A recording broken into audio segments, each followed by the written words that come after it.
What are the 3 reasons we shoe horses? Protection, correction, and grip. I'm so happy he asked you for that, because I was like, I don't know.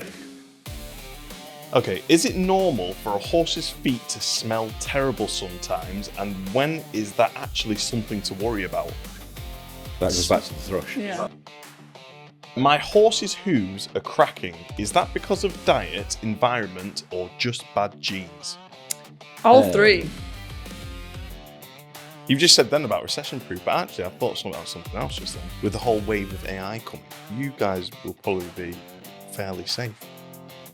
But be honest with me, Have you ever thought, I'm going to go and try and make a sword or something here, like something a bit more medieval? Yeah, have you? So, welcome. Thank you so much for coming on the podcast. Not a problem. We've not had a double for a while, actually. I think it's been really good. So, for anybody who doesn't know who you are, can you please introduce yourself and what you do in our equestrian industry? I'm Thomas Dyson. I'm a registered farrier. And obviously, I know you guys through coming and attending the horses here. Yep. I am Tom's registered apprentice, 2nd year. I am Grace, and I'm from the northeast of Scotland. There we go. I'm at so how did you two, is it nice working with Tom? Is it I mean, I'm here nearly is 2 he years nice later. This is my boss. Keep quiet. She's obviously adaptable. Yeah. No, it's all good. So we're here to talk. There we go. So we're here to talk about horses, farrying. Farriering. Farriery. Is that right? Farriery. Because I read it and I was like, I couldn't pronounce it. You know, you read a word, you don't know how it's pronounced correctly. Yeah, when you write it down for the first time when you're an apprentice, I think it's you get a bit stumbly reading it out. Yeah, Almost Farriery. harder when you roll your R's in your accent as well. I was going to say, it's hard when I can imagine. But so, where does the story begin? What drew you to farriering? So initially, I'd ridden. My mother had taken me to the riding school as a kid. I enjoyed it and stuff. And then I did see the farrier at the riding school years ago, a fellow who's no longer with us called William Simpson. And I was intrigued by the job. I thought it was good. And I remember mentioning it to my parents and them saying, it's an old career. I don't think that it's going to be around, really, is it? Or this, that, and the other. So they dissuaded me away, and I actually ended up going to music college. Oh, really? Yeah, after I left school. To Nelson and Corn to do like sound engineering and stuff. Oh, wow. And then, and at the time, I had a girlfriend, and she was heavily invested in showing. She used to go every weekend, and I used to go with her and stuff. And so she had a horse that was a little bit difficult to load at the time, and I'd end up being the one stood out the back of the horse box all day with the horse that won't load whilst they're going, you'll have as you should. That's your role. At the time. So I quickly learned, I wasn't that experienced with horse handling or anything, but I quickly learned how, to get the horse to go on the box a bit better because you've got all day to do it. And it's kind of that attitude, isn't it? And it was her mother that actually said to me, you've got a little bit of a way with them. You should think about shoeing. And I said, well, it's something I've seen before, and she actually put me in contact with her farrier, who's now like a lifelong friend, a fellow called Dominic Welch. He shoes out Accrington. And he was the first person that I went out to experience shoeing with. And the first day I went with him, I knew that was what I wanted to do. I was very lucky in that respect. Because people don't find out what they want to do nearly all their lives, do they? They never actually truly do what they want to do. Mm-hmm. I just, that was a lucky day for me because I knew I wanted to do it. Amazing. And yourself, how did you get into it? My great-granddad did it up in the Orkney Islands. Wow. Years ago. So it's been in the family, Well, no, it missed 2 generations, and then Mum always pushed me to stay in school, set your exams, go and get I was always been obsessed with animals, but staying in school and getting those high exams to then maybe do a vet job or something slightly more I don't know, intellectual, would you say? But I was always very practical in that sort of way, and I would never enjoy sitting in a uni for 4 years. No. So then I did the metal course at Oatridge up near Edinburgh. I did that for 4 months, which was like a kind of Scotland's pre-farrier blacksmithing kind of course. And then tried applying for apprenticeships down in England because Scotland actually does not fund the training. Is that right? Yeah. So hence I am down in England. But yeah, I've kind of always just wanted to stick with horses and enjoyed the metalwork. So now I'm down here and I have this job. So relocated a long way. Wow, Yeah. that's you've gone quite far away for your passion. Yeah. But I was the same in school. Like I couldn't sit in a classroom for hours, and I'd always have to be physically, not physically, like practically doing something. Like that's how I learned. Like by doing it, I can't just sit there like this. It's like kudos to the people that can do that, but I could never ever do it. But with the farriering, when you come and you've got where the fire comes out of it. So we have a propane forge, right? Yeah, in the back of the van, which will heat the shoes up in fitting, and obviously our equipment will have the anvil and our fitting tools, floor box with all our shoeing equipment, stuff. It's really cool. I mean, I think it's a very, very good balance because, like Grace said, you do have the in-depth stuff of you're as in-depth, if not more, than the veterinary industry within the substructures of that select area. But you don't it's hard for a vet. They have to learn not just that animal, but multiple animals. You know what I mean? Even if they then go on to specialize in one area or whatever. But for us, it's really condensed into that zone for us. Yeah. So, but then you also have the practical element to it as well. So I found that when I was learning, you didn't get that like brain block because it was diverted up in such a good way. It was a good balance. I enjoy this is what I was saying with the forge. It's always feels like we're in medieval times when I see in the back of your van. It's like it's traditional, like full on. Like you don't get that sort of like experience anymore. And the smell. I'm not gonna lie to you. I used to hate. I used to hate the smell of it. And now it's like Farrier's here. Somebody once said it was when it's the same smell when the dentist gets the wrong drill bit. Yeah. and then somebody else once said it's I got that smell when I got a fault on my hair straighteners. Yeah. We quite regularly, if we go in to eat somewhere or have if we go in somewhere after work and we sit down, and you'll see folk running back to the kitchen or running and checking the fire, and they're going, someone just complained there's a burning smell, and we're going, yeah, that's us. Going in the bakery at lunchtime is priceless because the staff just run in the back. To be honest, I think it's an equestrian issue, worldwide because Shan, I think, with that advert, you got nose blind. Yeah. I think Shan's got that. Shan comes in sometimes with a coat.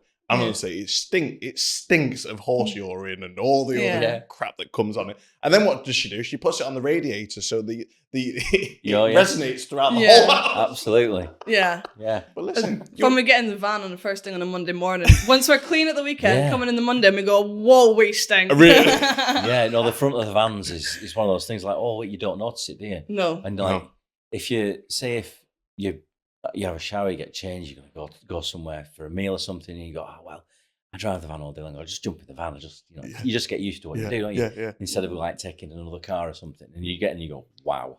Yeah. Wow. Oh dear. Yeah, no, to be honest, I used to work at a Tesco on a fish counter, and I got used to the smell, like coming home smelling the fish. And then my friends would be like, Aaron, you're absolutely reek. But I have to say, you both smell lovely this morning. So thanks. So thank you for that. So when you guys were going through all your training, was there ever a period where you went, oh my goodness, this is a lot harder than I thought it was going to be? Yeah. Definitely. And the it's whole 3 always years of your right at the beginning. Right at the beginning. Well, it always is. You always make it's the beginning bit. Yeah. So for myself, leg cramps. Leg cramps? Oh my God. Really? Yeah. Jesus, yeah. So, and I'll never forget it to this day. Go on. I remember just being sat at home against the wall with their legs out straight because they were just locking up. Just because you're diving into something where you're doing it constantly. Like, say if you go to train for something, you go to the gym or whatever, you go and do something, you build that muscle, you give that muscle so many days to rest, don't you? Not in this job. You get down on that horse, and it's the removal of shoes, the taking the shoes off, and the clenching up, because you're learning how to hold the animal, not just for you to take the shoe off or clench the shoe up at the end. You're learning how to hold it to keep it comfortable as well. Now, that horse might be unbalanced because it's like young, so it's uncoordinated, a bit like in the ridden job when they're uncoordinated, they're not going the right way. Or it might be a horse that is suffering with an ailment or something, so it's got like that tight hamstrings, and you're going to feel that when you're But as a young apprentice, you have to learn really quickly that, to check your ego at the door, you can't get like frustrated. You've got to go, right, well, that movement feels that way. That horse is just genuinely untrained or young and he's just throwing me about. So I've just got to like go with it and then praise it when it doesn't mess me around and stuff. And then I've got to then associate really quickly through the feel of it as to whether the horse is uncomfortable, and I have to account for uncomfortability. You know what I mean? Yeah. So and then obviously it's you're not used to doing it, so straight away you're like walking around like John Wayne. So like physically, I mean, I never really thought. It's very demanding. So physically, it's extremely demanding. Yeah. So whereabouts you say you're cramping up? Like where? Mine was always in my hamstrings. Your hamstrings. Yeah. So you experiencing the same thing as well? Or? Similar. Mine's more like, well, I might just do it different. Quads more often. Like you'll find when you're under a horse learning the job, your legs will shake. But then you've got to support that animal that's quite some heavy animals will be sitting on you because they're too big to have their own body weight. So you've got to support your own legs and whole body whilst you're supporting a 500 kilogram animal on top of you, whilst doing the job that you're meant to be doing. Jesus. Whilst it's moving about. Have you guys ever been to the gym and just seen how much you can squat? Like I bet. We have each year, our industry has like a big conference sort of thing, where there's multiple lectures and there's like a big trade hall down at Stoneleigh. Oh wow! And it's called Farrier Focus Week, and it's run by our association called BFBA, the Blacksmiths. British Farriers and Blacksmiths Association. Right. Okay. And they run this huge event, and it's wonderful for us. It's like a big change. Something we didn't really have before. Awesome. And we all get together as well. So, and there's a big competition there as well, like an international competition. So, we go down there, and my friend, they had there's grip strength. Oh yeah, things. the testers, yeah. Yeah, and there was like a bit of a challenge from one of the companies that brought out like a new coat specifically for shoeing with a drop back on it and stuff. Oh right, wow. So that the rain doesn't get down your jeans and stuff because it rolls off the back. When you're leant over and that. Oh, because then you get a bit. Is that builder's bum? Is that what you mean? It's going just down and sort of catching it like a gutter. That's one of the reasons as well why we all tend to buy shearing vests, because shearing vests are longer. Right. And stuff, but there's no real Farrier's vest that long now yet as such. There's just shearing companies that do them as such. I did not know that. He's gone over to this stand, my friend, and he shoes for Greater Manchester Police. Oh, wow. And for the Liverpool Mounted Police. So, and there's a lot of big draft horses and a lot of heavy horses. So he shoes some really big animals all week. Wow. I say every year he's going to be getting shorter because really, because they're pushing him into the ground. So, and he's become really strong, and he's strong natured anyway. But he just walked over to the thing, grabbed the grip strength, and just completely bossed it all and won the coat. Did he? For the whole weekend? Did he? But he didn't go over and go right. He just went over and went. You've got to be strong though. I've got to be strong. I mean, I've tried to. Well, I don't even know what. I think when I was doing my BHS stage 1, you'd have to lift them up and even that. My arm was knackered after that. Yeah, a lot of customers say that I don't know how you do that because I'm struggling to pick his feet out and stuff. And I'm saying, well, if you do it every day, which you will get very, very extremely strong. But the thing is as well, the strength comes in time. But initially, it is about the position and the stance and stuff and the technique. Yeah. Like if you get that bit right, or form, if you want to say, if you just nail that, the strength comes quickly. So do you have to teach each other the different tips and forms when you go down to these conventions, or do you practice together when the horse isn't around or anything? So there's one of the main companies that supply products to farriers is Mustad. Oh, right. They're one of the biggest companies. And they do a little Facebook tips and tricks, like a 60-minute thing. Really? Yeah, and it's just sharing things that people. But I think one of the important things about it's probably answering a question later on. But one of the important things in this job is like anything in the horse world is if you think that you know everything and you don't think that you can learn something new every day off somebody in this job, you might as well put your tools in your van and go on and find another job, because you're not open-minded enough to cater for everything. Yeah. It's narrow thinking. So there isn't a time when I haven't been to, say, Farrier Focus or spent time with other farriers where I haven't actually learned something, even if it's something, if it's how to open the nail box without it ripping. Mm-hmm. Yeah, no, it's silly, but it's not silly. It's like it's called 1% games. It's like your little 1% that you gather over the year or whatever it is. I think my favourite must-add tips and tricks was a gentleman that I know who shoes horses down in Newmarket called Billy Mulqueen, and he put a tip on where young horses and horses that are tight in the chest, or whatever, they don't like the leg being lifted out. Like when we get under a horse, like sort of like in front, yeah, they're pulling it sideways. They don't like that. Yeah. So he had a method where he wrapped a towel around the leg and held the towel between his chaps, and he worked on the foot at the side. Majorly beneficial for so many, and the comfort wise, because if you think about it, if you've got tight shoulders, a tight back, you don't want your arms being pulled back and stretched out, so the horses will be the same. So you've got to think about. So again, I'll jumping into other questions here. But let's say, for example, when you come here for our horses, do you have to specifically think, right, I have to do this for Rose, or I have to do this for Willow, or have to do every single animal you go to. So how many horses do you have in your books at any one time? God knows. We do. How long's a piece of string? Really? It constantly changes that much. Yeah. We're in and out. We have set days in different areas.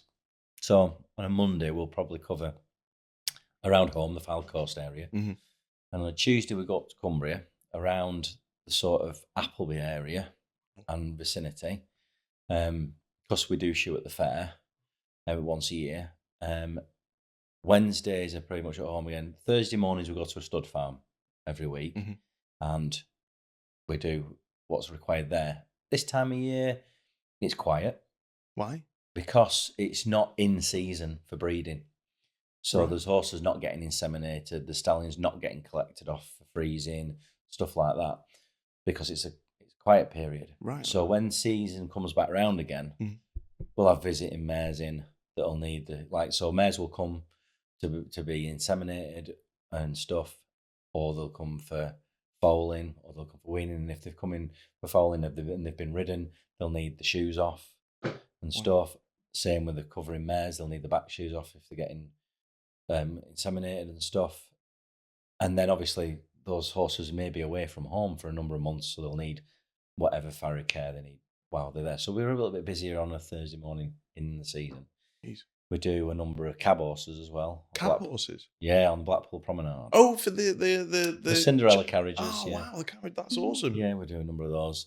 And each one has a different requirement. This is going back to what you're saying. So the cab horses, they need a specific type of shoe, harder wearing. They need more traction because they're on the tarmac.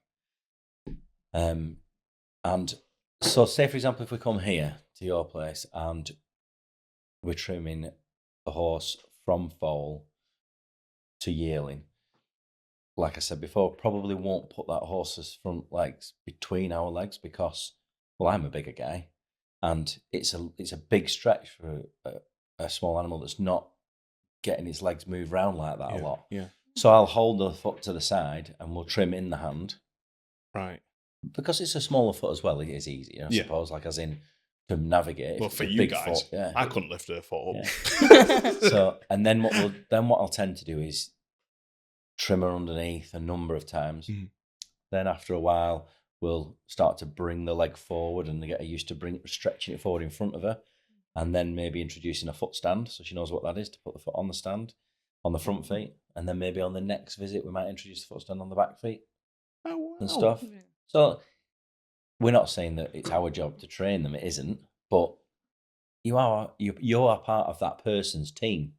So when you go to that yard, you're part of what's going to make everything work for them, whether it be making so that all the ponies are happy and not upset and everybody's comfortable, because those ponies are going to pony club rallies and things like that, because and their job is to like inspire our youth.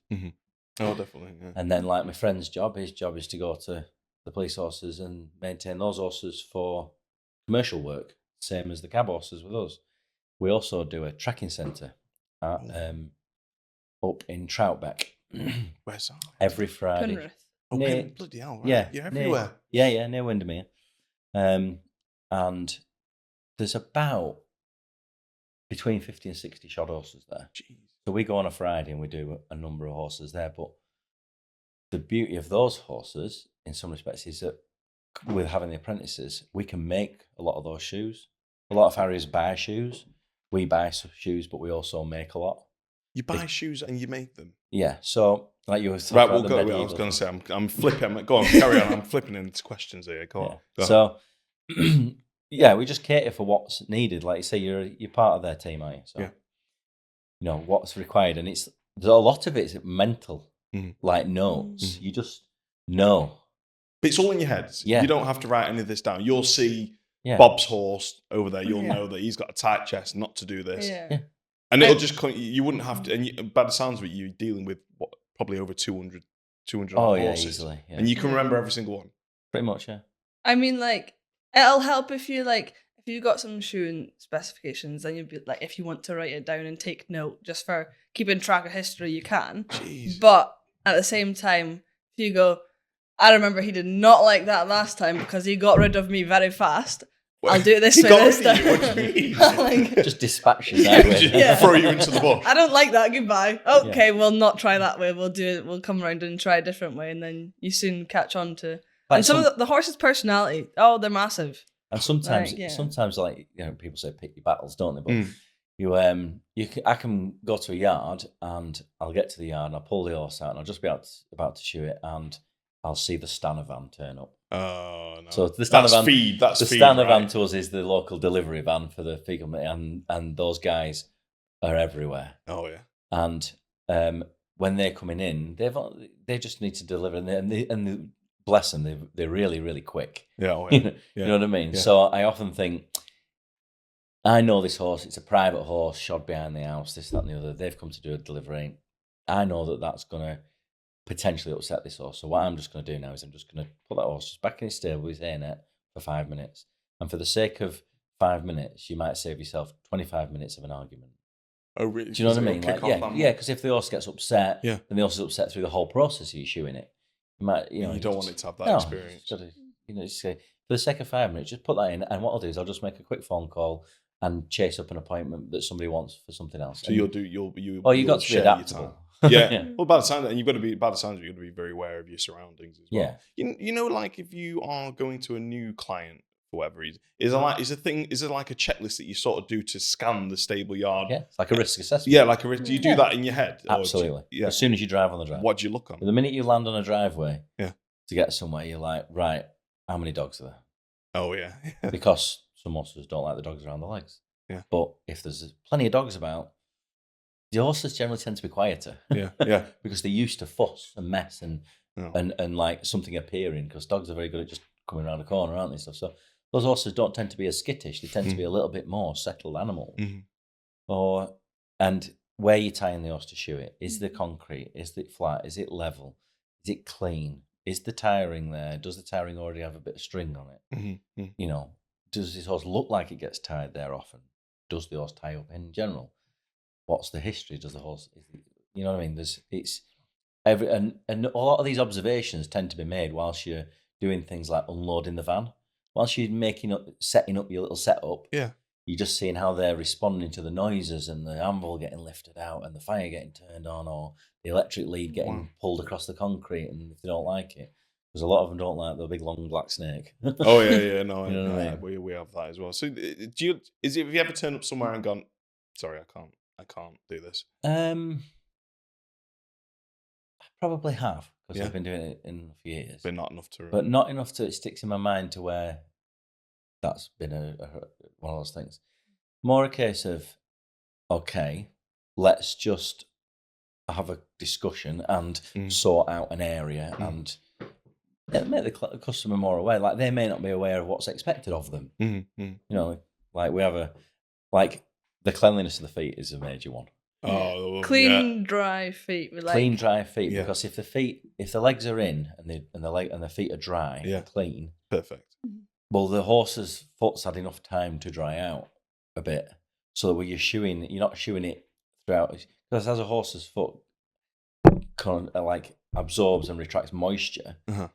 if you shoe a horse that's completely sodden, wet through, then the foot in some ways could change slightly as it dries out.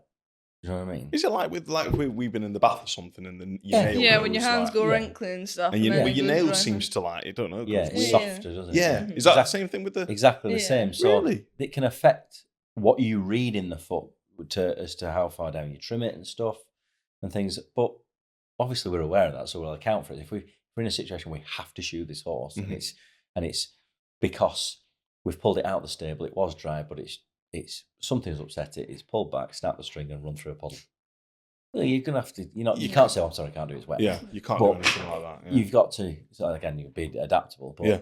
you've got to account for that. So when you trim it, you'll maybe like not exfoliate as much sole out of it at the same time before you burn a shoe on and stuff or whatever. You are constantly thinking and like a foot.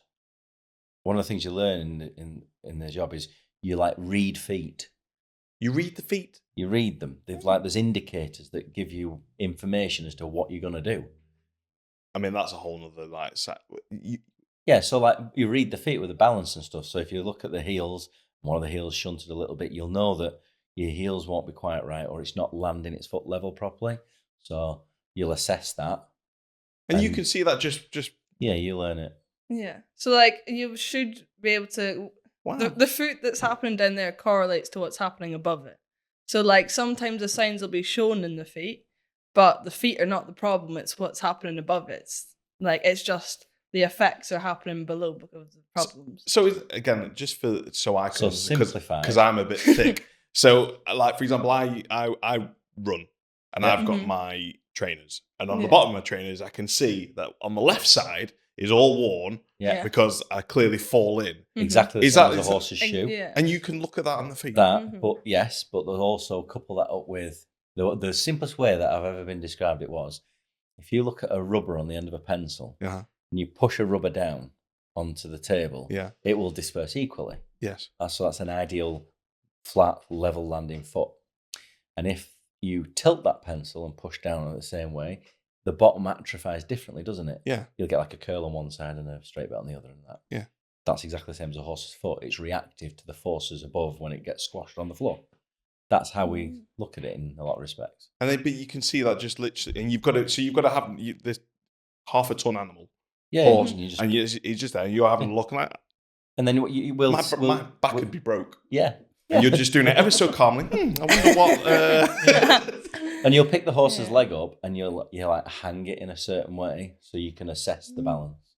And if you bring the foot forward and hang it from the knee, you can generally assess the way it's landing because of the way it relaxes. Because it's confirmation and stuff. Is that a one-person job or a two-person job? It's a one-person job, but Is it easier with two? knowing the animal. So if you've shod that horse, then for a long time, you learn it. You learn it, and it gets, like I say, it gets imprinted in your brain, that horse. It's That's just mad. fascinating, really. It's like same to do with the wear. Like Yeah. if any of these lot have been hacking, or if they need to have shoes on, Mhm. and they've gone through the shoes, they go, "Oh, you've done a lot of hacking," or like, "Oh, you've been riding in the arena more often," or Really? like you can kind of tell what they've been doing, but then at the same time, we have to read what they've been doing to then provide the protection that they need for their feet. If that makes sense. So like you know the truth essentially. What? So like Oh, if yeah. someone, Yeah, if someone goes, "I've been hacking it a lot," and we goes, "These are still shiny new." You No, you are haven't. lying. Yeah. They do. It happens all the time. Exactly. I've been riding him loads. You No, you haven't. haven't even worn the nail heads off, so yeah. So you like you do sorting the horse out and they'll be chatting. Oh yeah, no, I've been riding every day this week. You fucking Yeah. you can lie. Obviously, you can't tell if they've been riding every day in the arena because they don't wear the same, but they have. That's mad. But you kind of know stuff. So, for example, you'll say, you look at a foot and you can go, "Oh well, he's been tripping on his right front, hasn't he?" Yeah, how do you know that? Because there's evidence on the shoe of where he's tripped because the wear on the steel is in a different direction, for example, or in a different area. So when you look at the horse's feet like this, what's like the most common problem that you see? Thrush. Yeah. Is that that's more of a is that It's a more, bacterial. that's a thing to do bacteria, with the but frog and more stuff. for like wearing What's issues. the most common wear? Like what's the most common wearing issue that you get? Well, the most wear that you see on a front shoe normally is the wear from the breakover, which is when the horse goes like this and lifts its foot up. Yeah. Because it like you wear your shoe when your heel comes in. Yeah. Same thing. It wears when its heel comes in, and it wears when its toe goes out. Right. So. But then that's not That's to what be you see. mistaken with there's new shoes being created that have that role to let the natural balance go, and so that's not to be mistaken with the new type of shoes that are coming out and the actual wear that's happening in his feet. Jeez.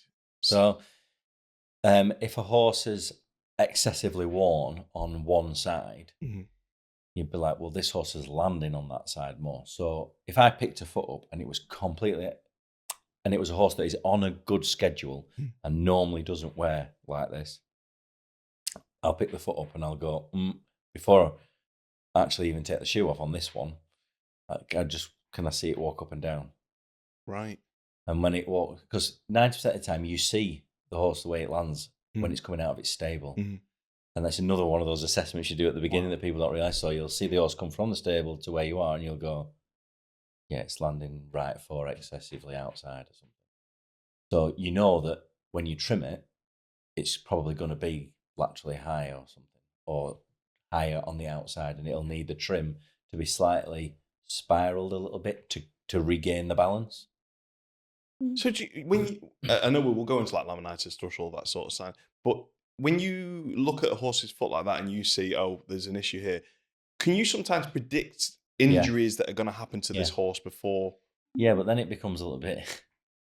You sometimes have to be careful what you say, because some people like to just bury their head in the sand, don't they? So you can go to one and say he's struggling a little bit behind. It's almost like he could do with his stifle looking at, but I'm not a vet and I'm not allowed to diagnose that. No. All I can say is this wear pattern correlates with something I have seen before, and what was the thing that was wrong before was this. Maybe you should mention it to the vet when they come on a routine. And do they? But A lot of legally, people we're ignore not. it. Yeah, legally, we're not allowed to diagnose anything. So we get taught almost the same standard as a vet. Yeah. But we're not allowed to actually legally diagnose. We kind of have to say, this is crossing the vet border. I would recommend getting a vet in. I would recommend you get a vet to check that out. It may be nothing.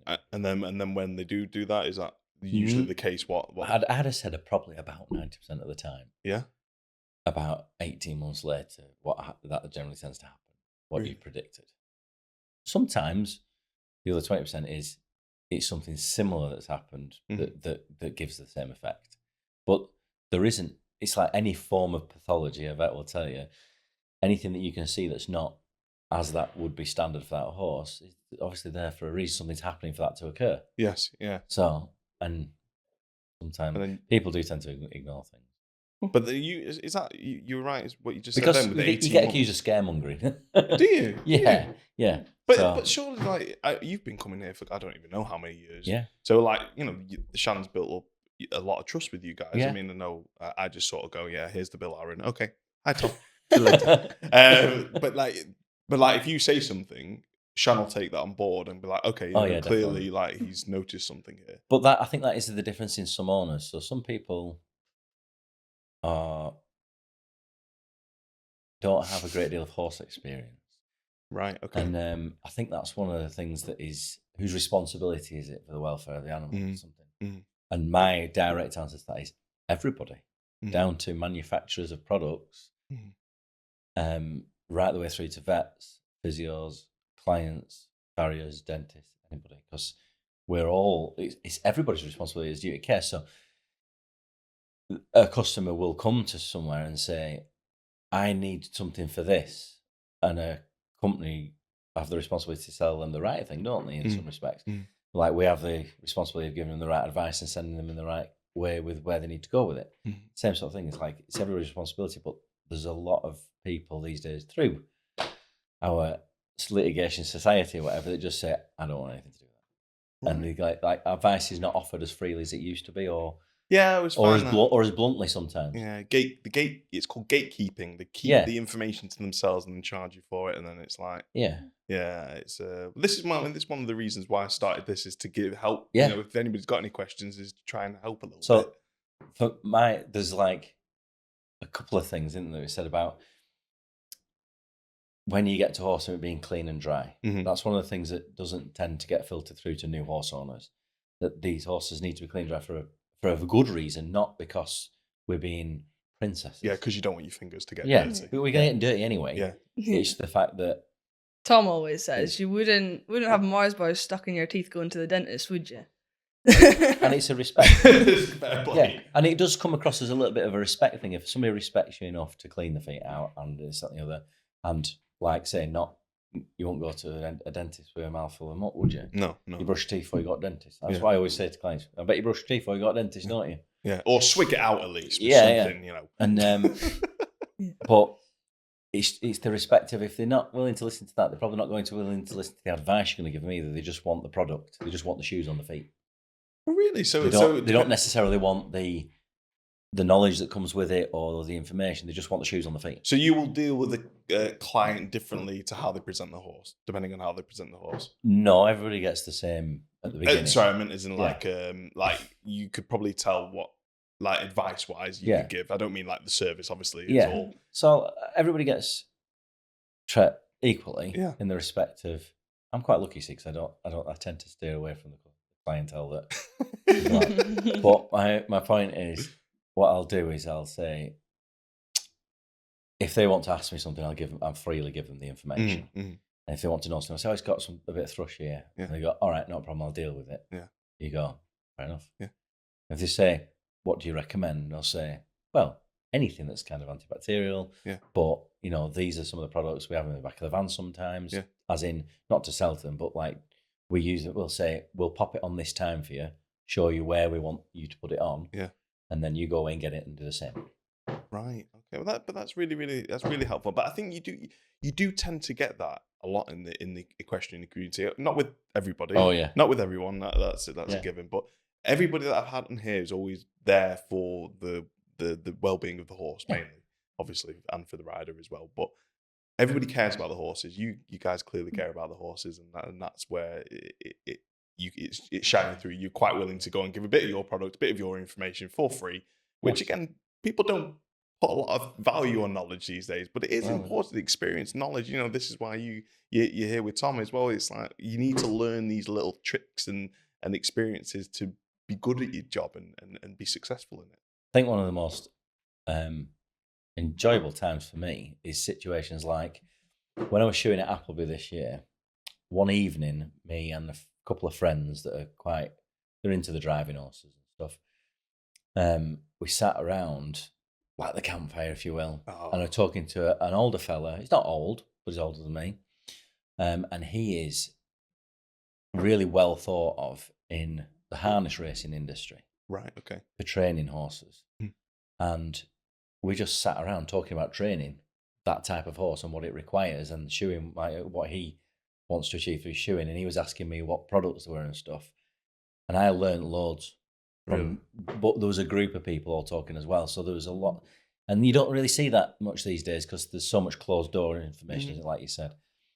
And there's an old saying, and it's so like when you have a horse that's young, it doesn't know much. It's classed as a green horse, and you could translate green to the person as well if they don't know much. So there's an old saying with horses, and it's very true, that green and green equals black and blue, because one of the main things of it is so true though. Yeah. Because one of my most hated things I ever hear is 14-year-old person doesn't know much about horses, has been bought a horse by the parents who don't know much either, whether it be a young lad or a young lass or whatever. And you get this, and it's the phrase that I hate the most, and it's, we're going to learn together. And it's just a recipe for disaster. It really is. It's like, that's my one major thing. Yeah. I get to a yard and they go, here we go. Yeah. We've had that. I've told a couple of stories on here about similar clients that we had in the riding school as well. But it's like, well, okay, but then, you go to a riding school, you learn there how to ride. The care side of it, there is courses out there. There is courses to do. But it's like, okay, well, where do you go to care for the horses? Where do you go? Do you have any recommendations about where I think Pony Club would be one of the main. That's where you get your foot in the door. And you learn. Pony Club will teach you so much. And then I think loaning a horse is a good thing. Yeah. Yeah. If you loan a horse off somebody who's already established, Yeah. if you're loaning that horse maybe 3 days a week, Yeah. so you don't have that intimidation of the full-time responsibility of it as such, and you learn by proxy in a major way. So like we do this, why do we do that? Because we do that for this horse. Sometimes it's not beneficial because it's that, oh, you always do what you always did thing. They follow it onto the next horse and it doesn't work. But it's a good way of like moving from the riding school situation to the ownership situation is the loaning path. I think that's a good idea. Yeah, the loaning path, because then you can also be there with the owner as well. Sometimes learn off them. Absolutely. If you're on a yard, hopefully you're on one of those yards that is, helpful. Yeah. I know. Sometimes there's always, well, there's a few. What's over. It used to be that there was a lot of livery yards about, so there was a lot of things. But I don't know whether you've heard or whatever, but we have a major shortage of livery yards around here. Is that right? Yeah, there's people on the internet, on Facebook or whatever and stuff, on socials every day. Other stables for 2 horses here, other stables for a single gelding here, and they just there's so many livery yards that have shut down. But this is it. It's so odd because in the we had the BHS on, and they were saying the actual riding schools are shutting down. It's decreasing, but then like if you see. And that maybe that's why they're trying to find is because all these livery yards are shutting down. Yeah. Yeah, I mean the industry. I don't know clients wise, but have you seen like a shortage, a down spiral of anything? No, the consistency seems to this job seems to be recession proof. Really? Say that in a bad way. Touch wood. Yeah. I know that before my time of qualifying, that the job was majorly affected by foot and mouth. Majorly. There was, and I remember listening to another podcast where a very well-known farrier from Cumbria who does a lot of clinicking, and he's a judge and he's competed all over the world as well, called Derek Gardner. He had a couple of lads working for him, apprentices, and when foot and mouth hit, he ended up doing animal disposal. Oh, right, okay. And he had his eldest apprentice that was capable and out at work was keeping on top of what little clients were left, because obviously there were a lot of places they just weren't allowed to go to. So there was a lot of those horses. The round just became trimming almost, because they just got the shoes taken off and they were just trimmed. Just trimmed, that was it. Because no horses were allowed to hack out from farms, and they weren't allowed to go anywhere and travel with it. All travel. No, that's true. You've just said then about recession proof, but actually I thought about something else just then. With the whole wave of AI coming, you guys will probably be fairly safe with that, because I can't imagine any sort of robot at the moment being able to do that unless they come up with some sort of machine. But I don't think they will. Well, no, they can't. They can't have the machine affix something to a horse. No. It's part of the registration as well, as in like the registration. We are registered by a governing body, and you have to have completed these qualifications to be allowed to affix a shoe to a foot. Is that right? So you can't just be like, I'll turn up with my anvil and yeah. But do people do that? There are a number of unregistered farriers up and down the country. Is that illegal? It is illegal. Is it? Yeah, it's illegal to nail a shoe onto your own horse's foot. Right. There's barefoot trimmers. That's slightly different, but to actually the barefoot trimming or the equine podiatry side of things. They have like kind of their own register now. They've got their own set of qualifications and stuff. They do their own things, but they are restricted to just trimming horses' feet. But everybody is as well. So it's not illegal to trim your own horse, but to shoe. But it's not advised, because obviously you don't have the knowledge or the skill set behind you to do it. Yeah, because you could be trimming off and then causing issues. Yeah, yeah. And it's sometimes as an animal welfare thing, it's fine maybe for somebody to like trim some length off, if you know what I mean. But as a long-term prospect, it's not going to do your animal many favors. Don't do it. So with all the new technology coming along, I mean, I was at Beta, the trade show a few at the beginning of the year. Maybe I can't remember. This year's just molded into one, and there was a guy there who had like this boot. I don't know if you've seen like it's sort of grasped on like a face hugger from Alien. Like, it grasped onto Is there a lot of new technology, a lot So- of new products coming up that you have to be Yeah. on top with and learn about more? Oh yeah. So we have a CPD thing in our industry now. What's that? Continual professional development. Wow. And it's been brought in over the last few years, and we have to achieve. It's the same in the veterinary industry and everything else, and it's for accountability and to keep the standard. Mhm. So you have to collect so many points a year.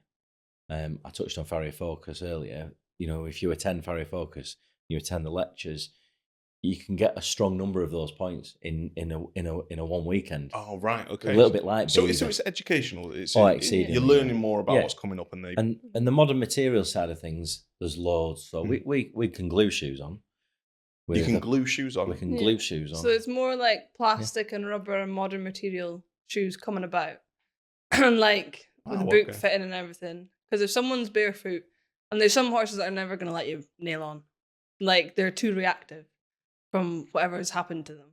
So, excuse me, having like glue, you just can stick it to the foot. There's no noise, there's no so much reaction. Really? But as long as they can stay comfortable with that certain material to go through for the protection of their feet, it's So for Wow. it's a whole different world. I've had quite a good success with bonding shoes on. Mhm.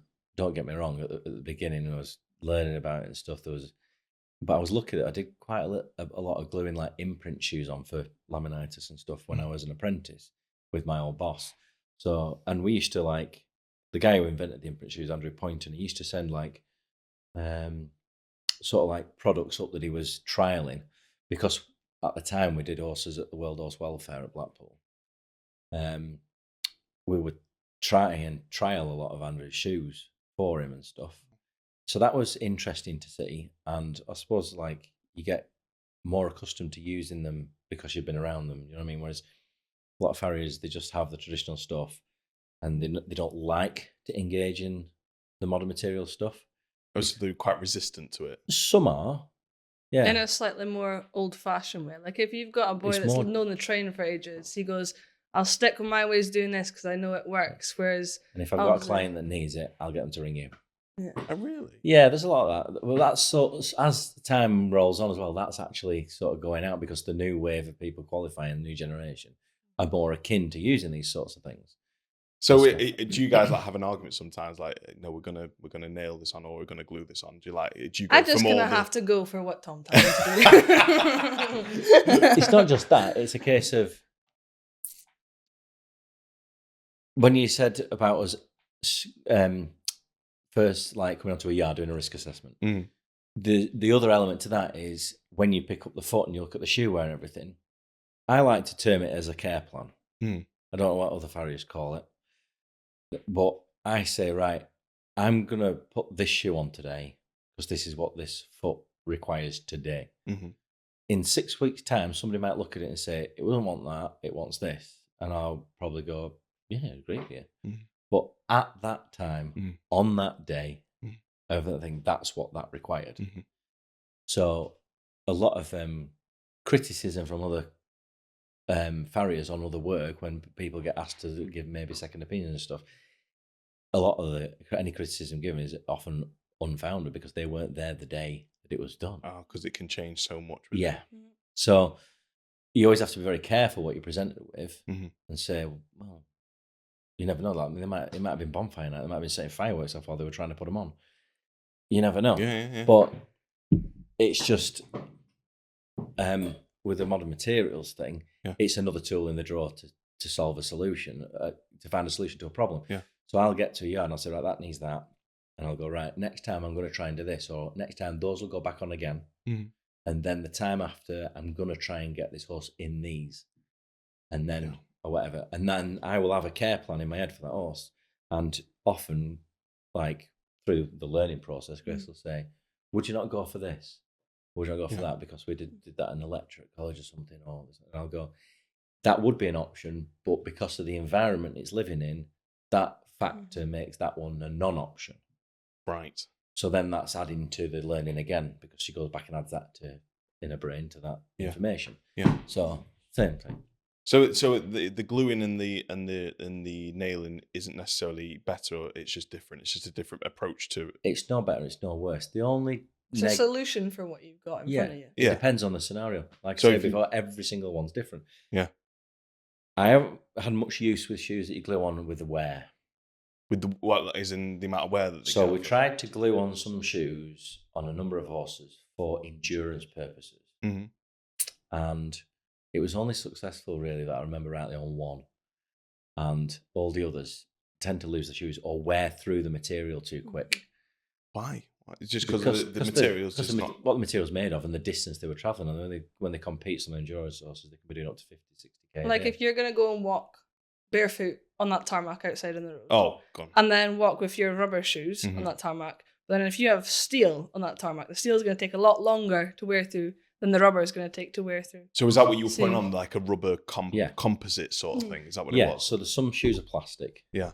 Some shoes are an acrylic plastic. Some shoes are rubber, and some shoes we can glue on steel and aluminium shoes, but they don't tend to bond as well. I was going to say they don't. I was always not that I do a lot of it anyway, but I always thought that. The aluminium ones seem to stay on a little bit better, right? But like this again, it's a different skill set. But then how would you get them off as well if you glue something on? Like, how would you get them off? You kind of have to rasp them off. Do you have to? Yeah. The rasp is the... You can break the bond. The big file. The big file, yeah. So the bond, there's a lot, if you really want to, there's like in the job, there's a lot to learn about the acrylics as well. There's a guy that has a company, he's called Jeff Noonan, Pro Glue, and he's gone into great depths into teaching us on like CPD days and stuff into different types of glue and how glue actually interacts with surfaces. Jeez. And as you learn how it reacts. So one of the like, just as a quick thing, one of the things that I learned quickly was a lot of people will put a lot of glue on because they think they're getting a lot of bond.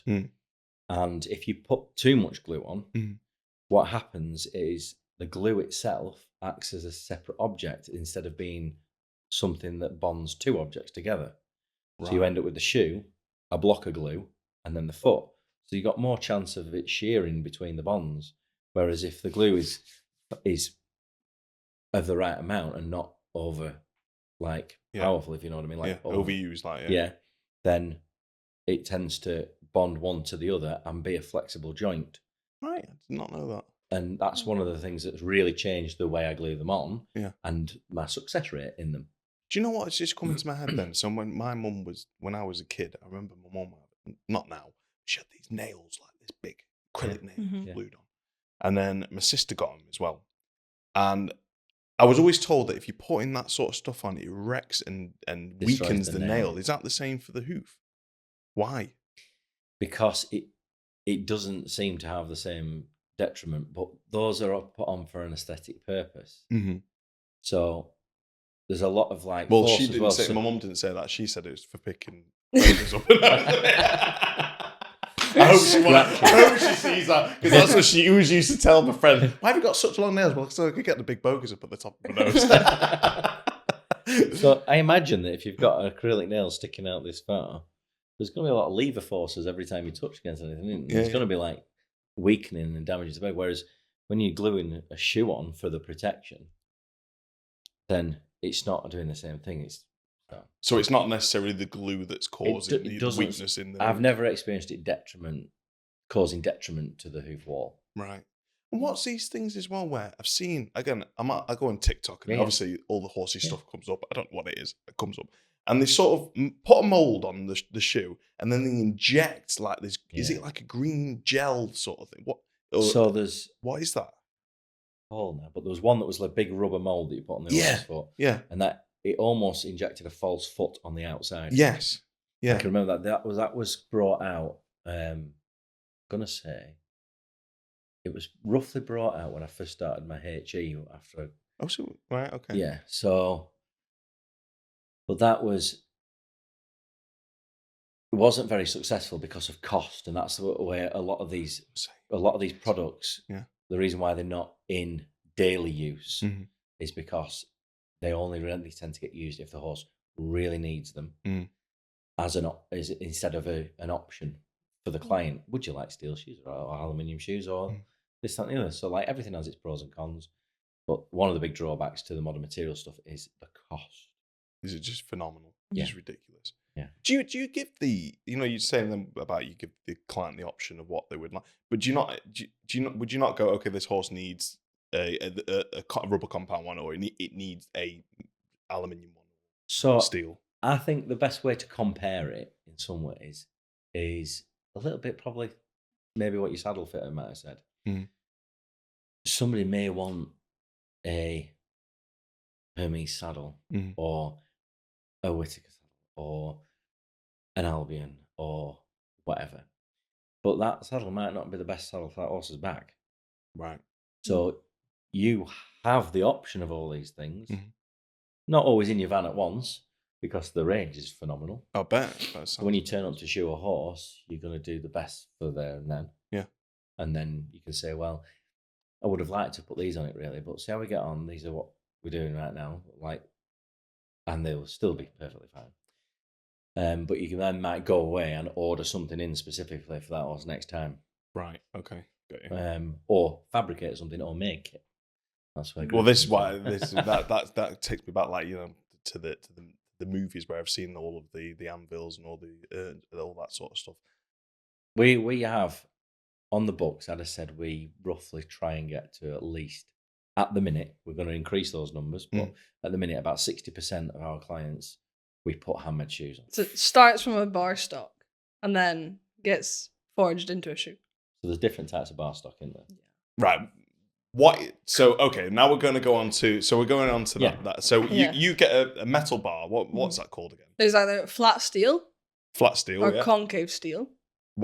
Take me through. Concave steel is they've taken a piece of flat steel or a piece of square and they've run it through a former, a die or a roller. When it's hot, sometimes you do get it cold rolled, but that's just something else. And it creates a section which is like that. So say if you look at a normal concave shoe, a whole horseshoe that's got a groove all the way around it and stuff, if you were to cut it with a hacksaw in half, you would be left with the section, wouldn't you? And that's the section you start with.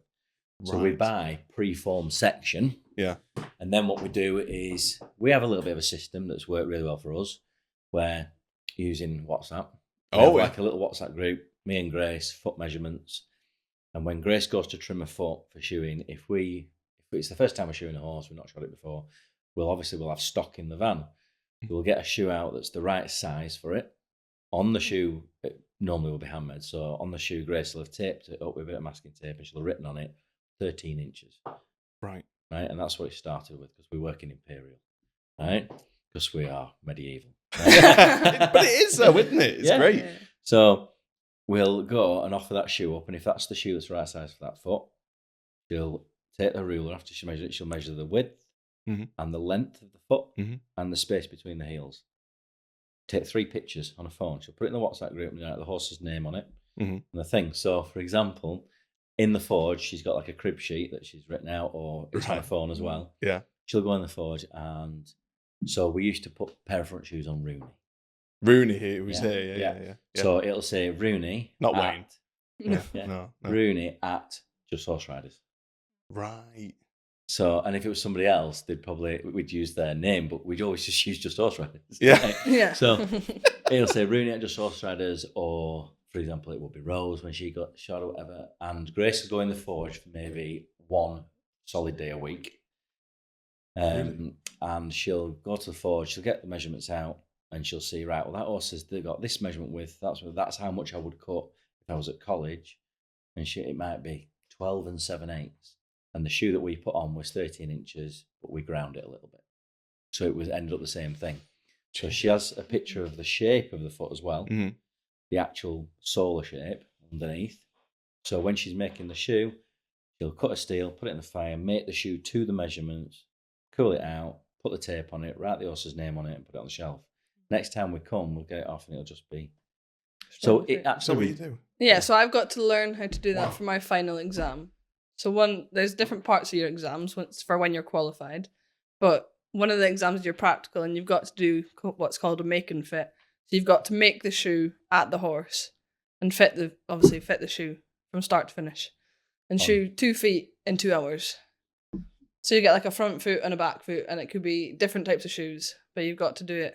So it's a trade test. Yeah, trade test. So you're not asked to shoe the horse to like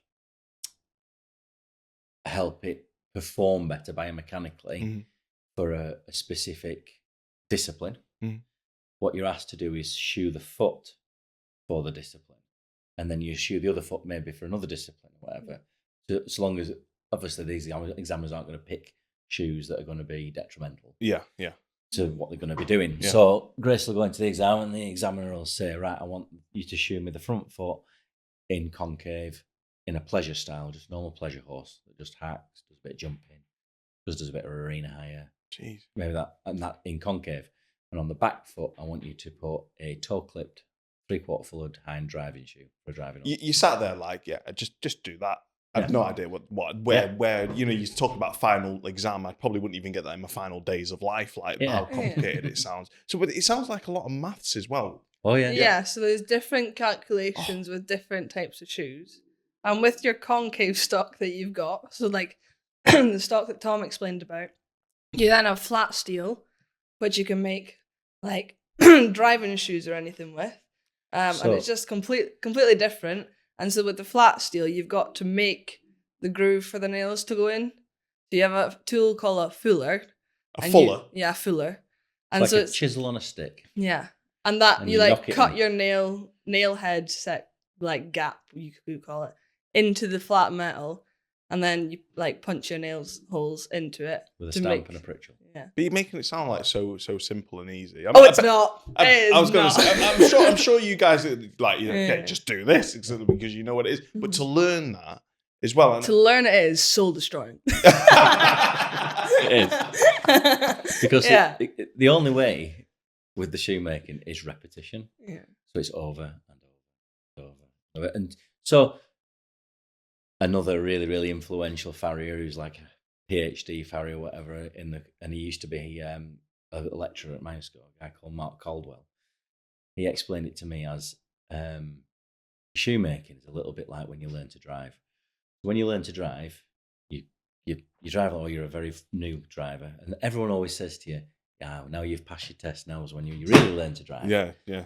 So you'll be driving along, and you'll be thinking position, wind mirrors, gear change, revs, clutch, and your mind's constantly, and that's lower brain function. So it's on your mind all the time. Yeah. You have to focus on it. And eventually, after a while, it becomes second nature. So you feel it.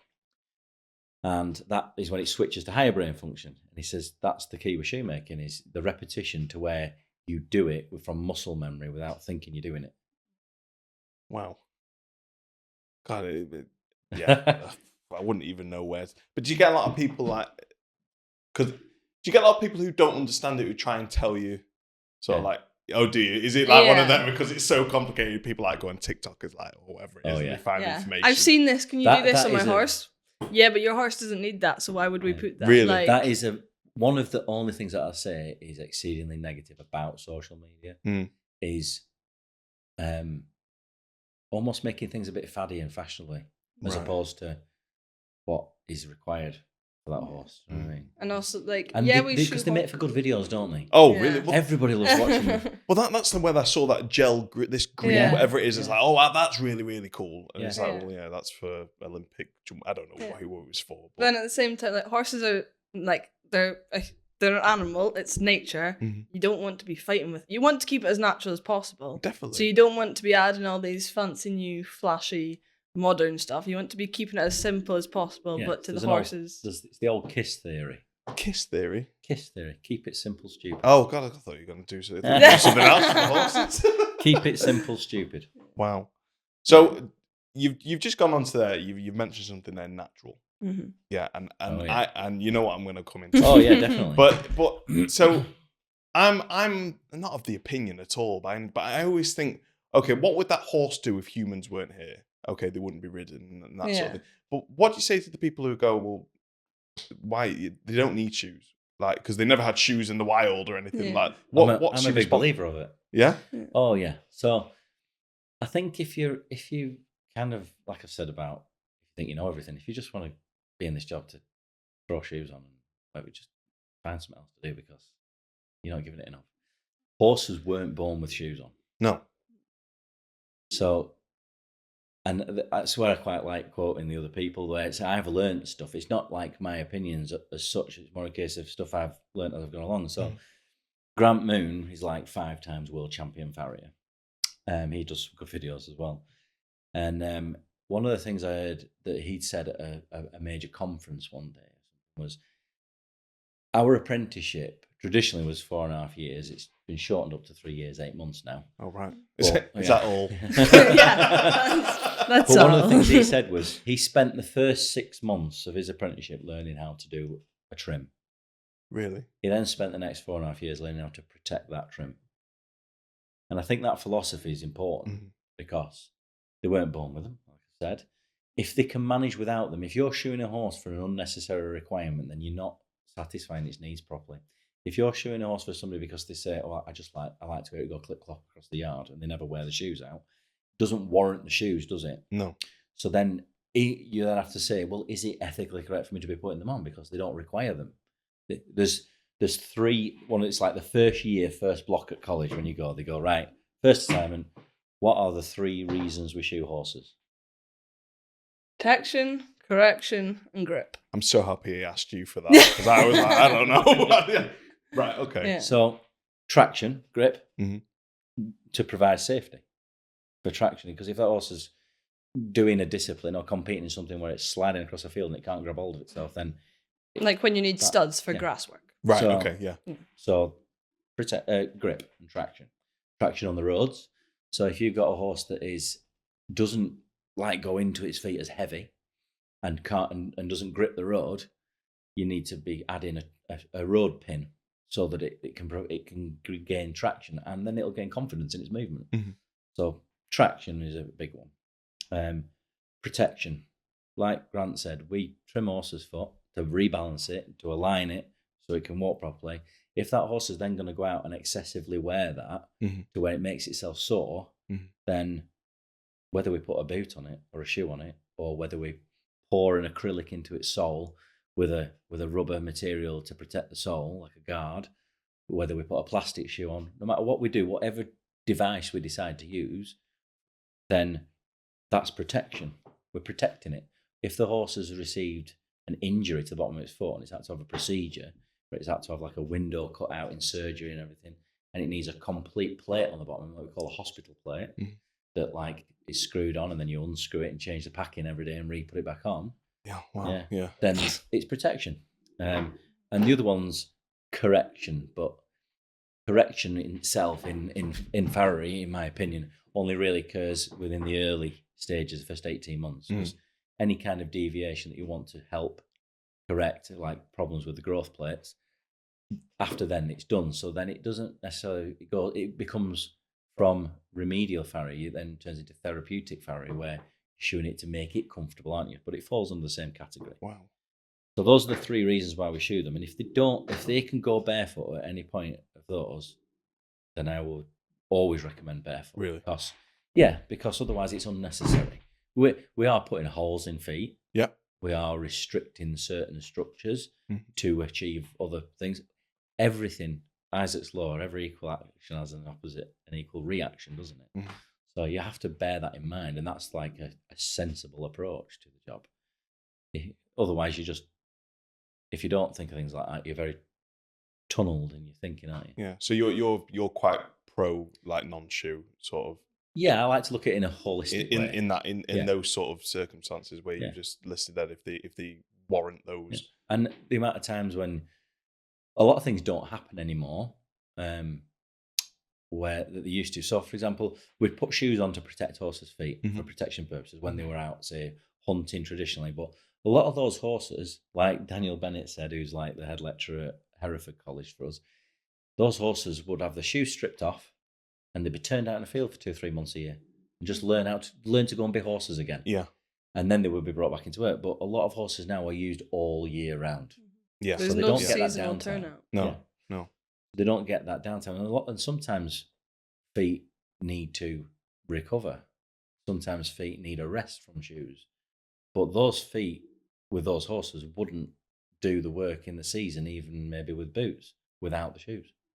Wow. Do you know what I mean? So, like I say, we keep going back to it. You have to have a care plan that's specific for that animal. Yeah. That's the way I see it. Very stressful. It's a lot of responsibility in a lot of things. Yeah. A lot of responsibility. And there's a lot to take in as well. There's a lot for it. And I bet but if that's what you're into, then that quickly transfers into reward. Yeah. Because you have a pride. You see a horse do well and you're like, I know that horse where it was 2 years ago. And the only reason it's there is because I'm part of that. That's nice. Yeah, you've got to love it. You've got to love it. You've got to love it. You know, with the shoeing, like, is shoeing one of the most expensive sort of things you could do?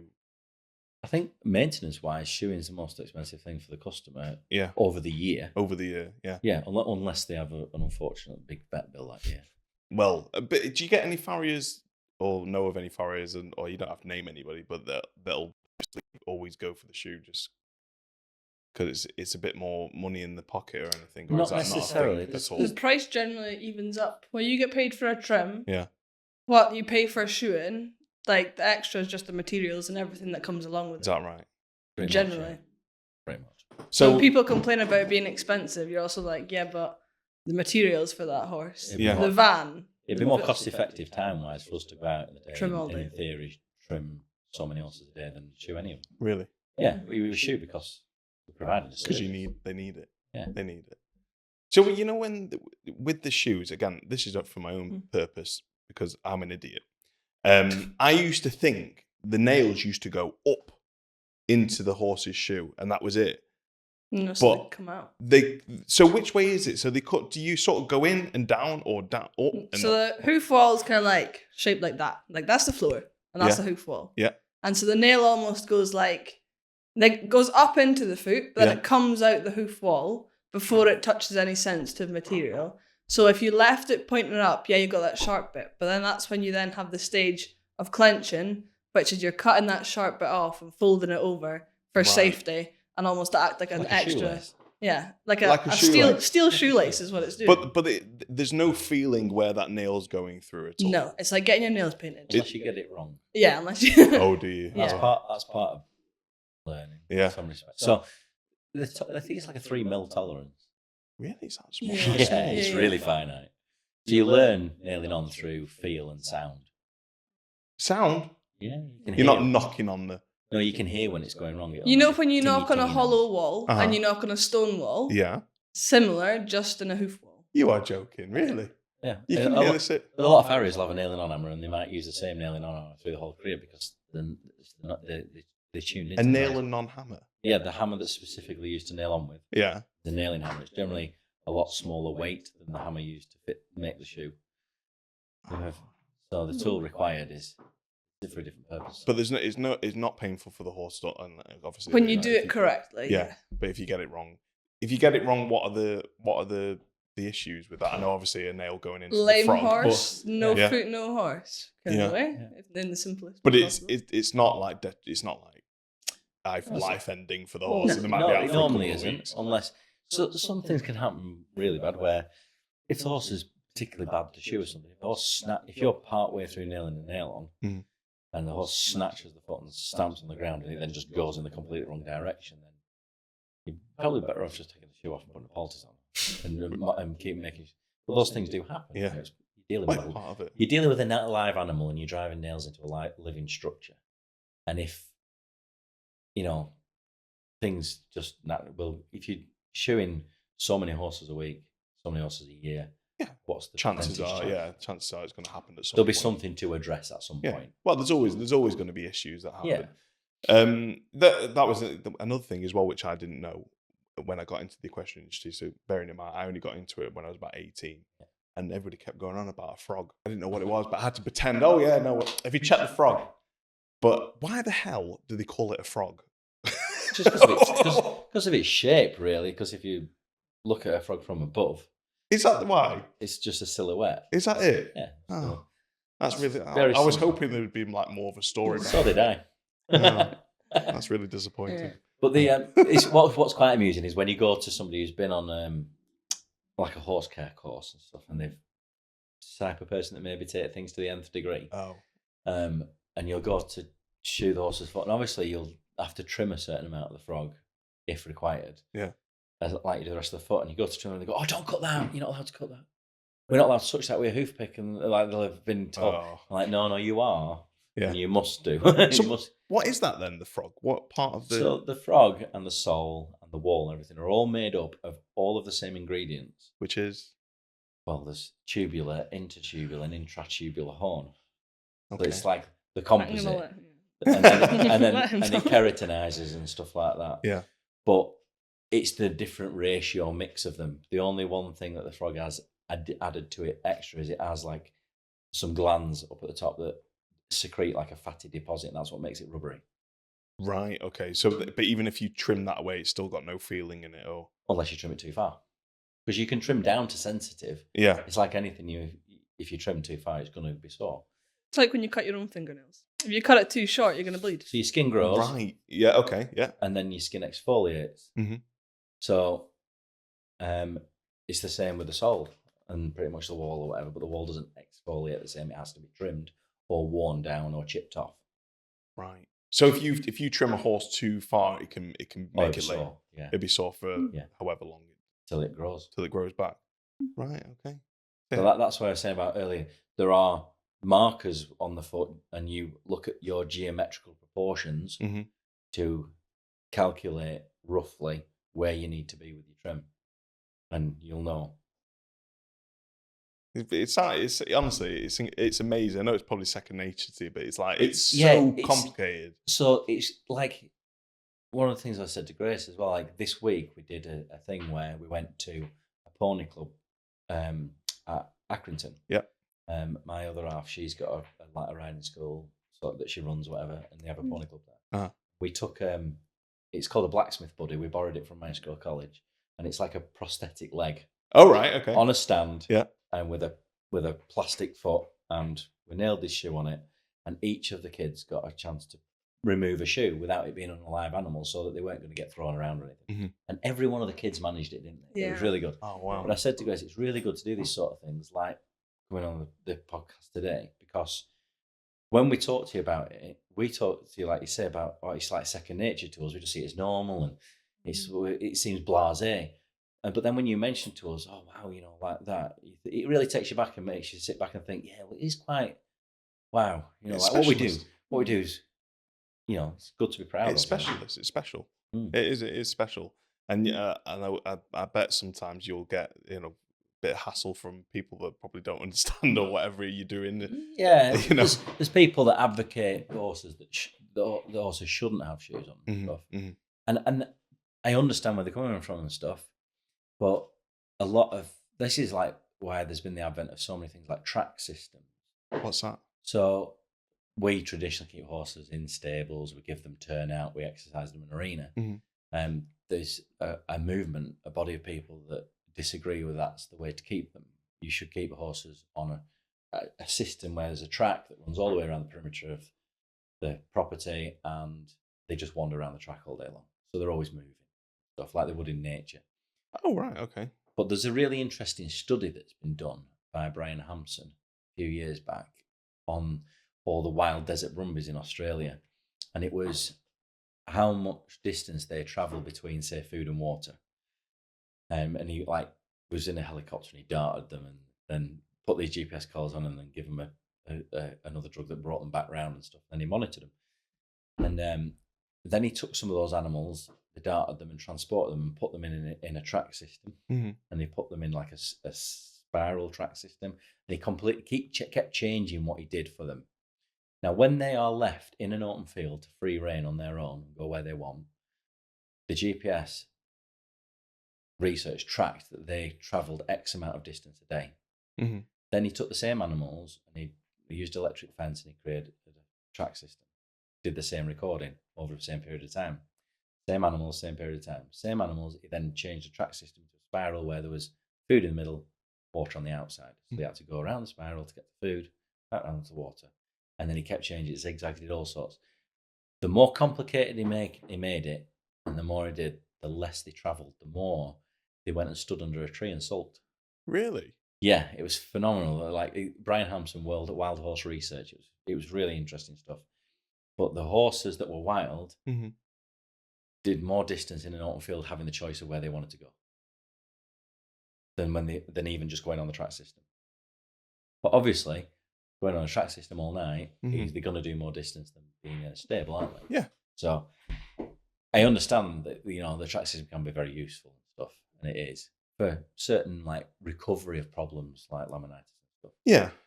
But I think there's a lot pinned onto it. Like there was a big fad in trimming about what they call a Mustang roll, and it was that sounds like a hairstyle from Fonzie. Well, yeah.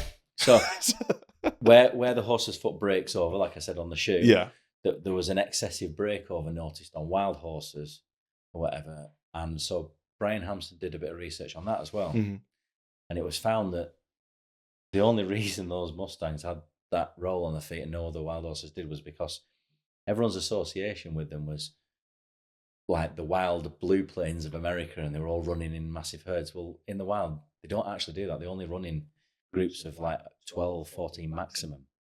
They don't run in big herds. The only reason they're in big herds is because they are farmed in big herds, like Yellowstone. Yeah, exactly like that.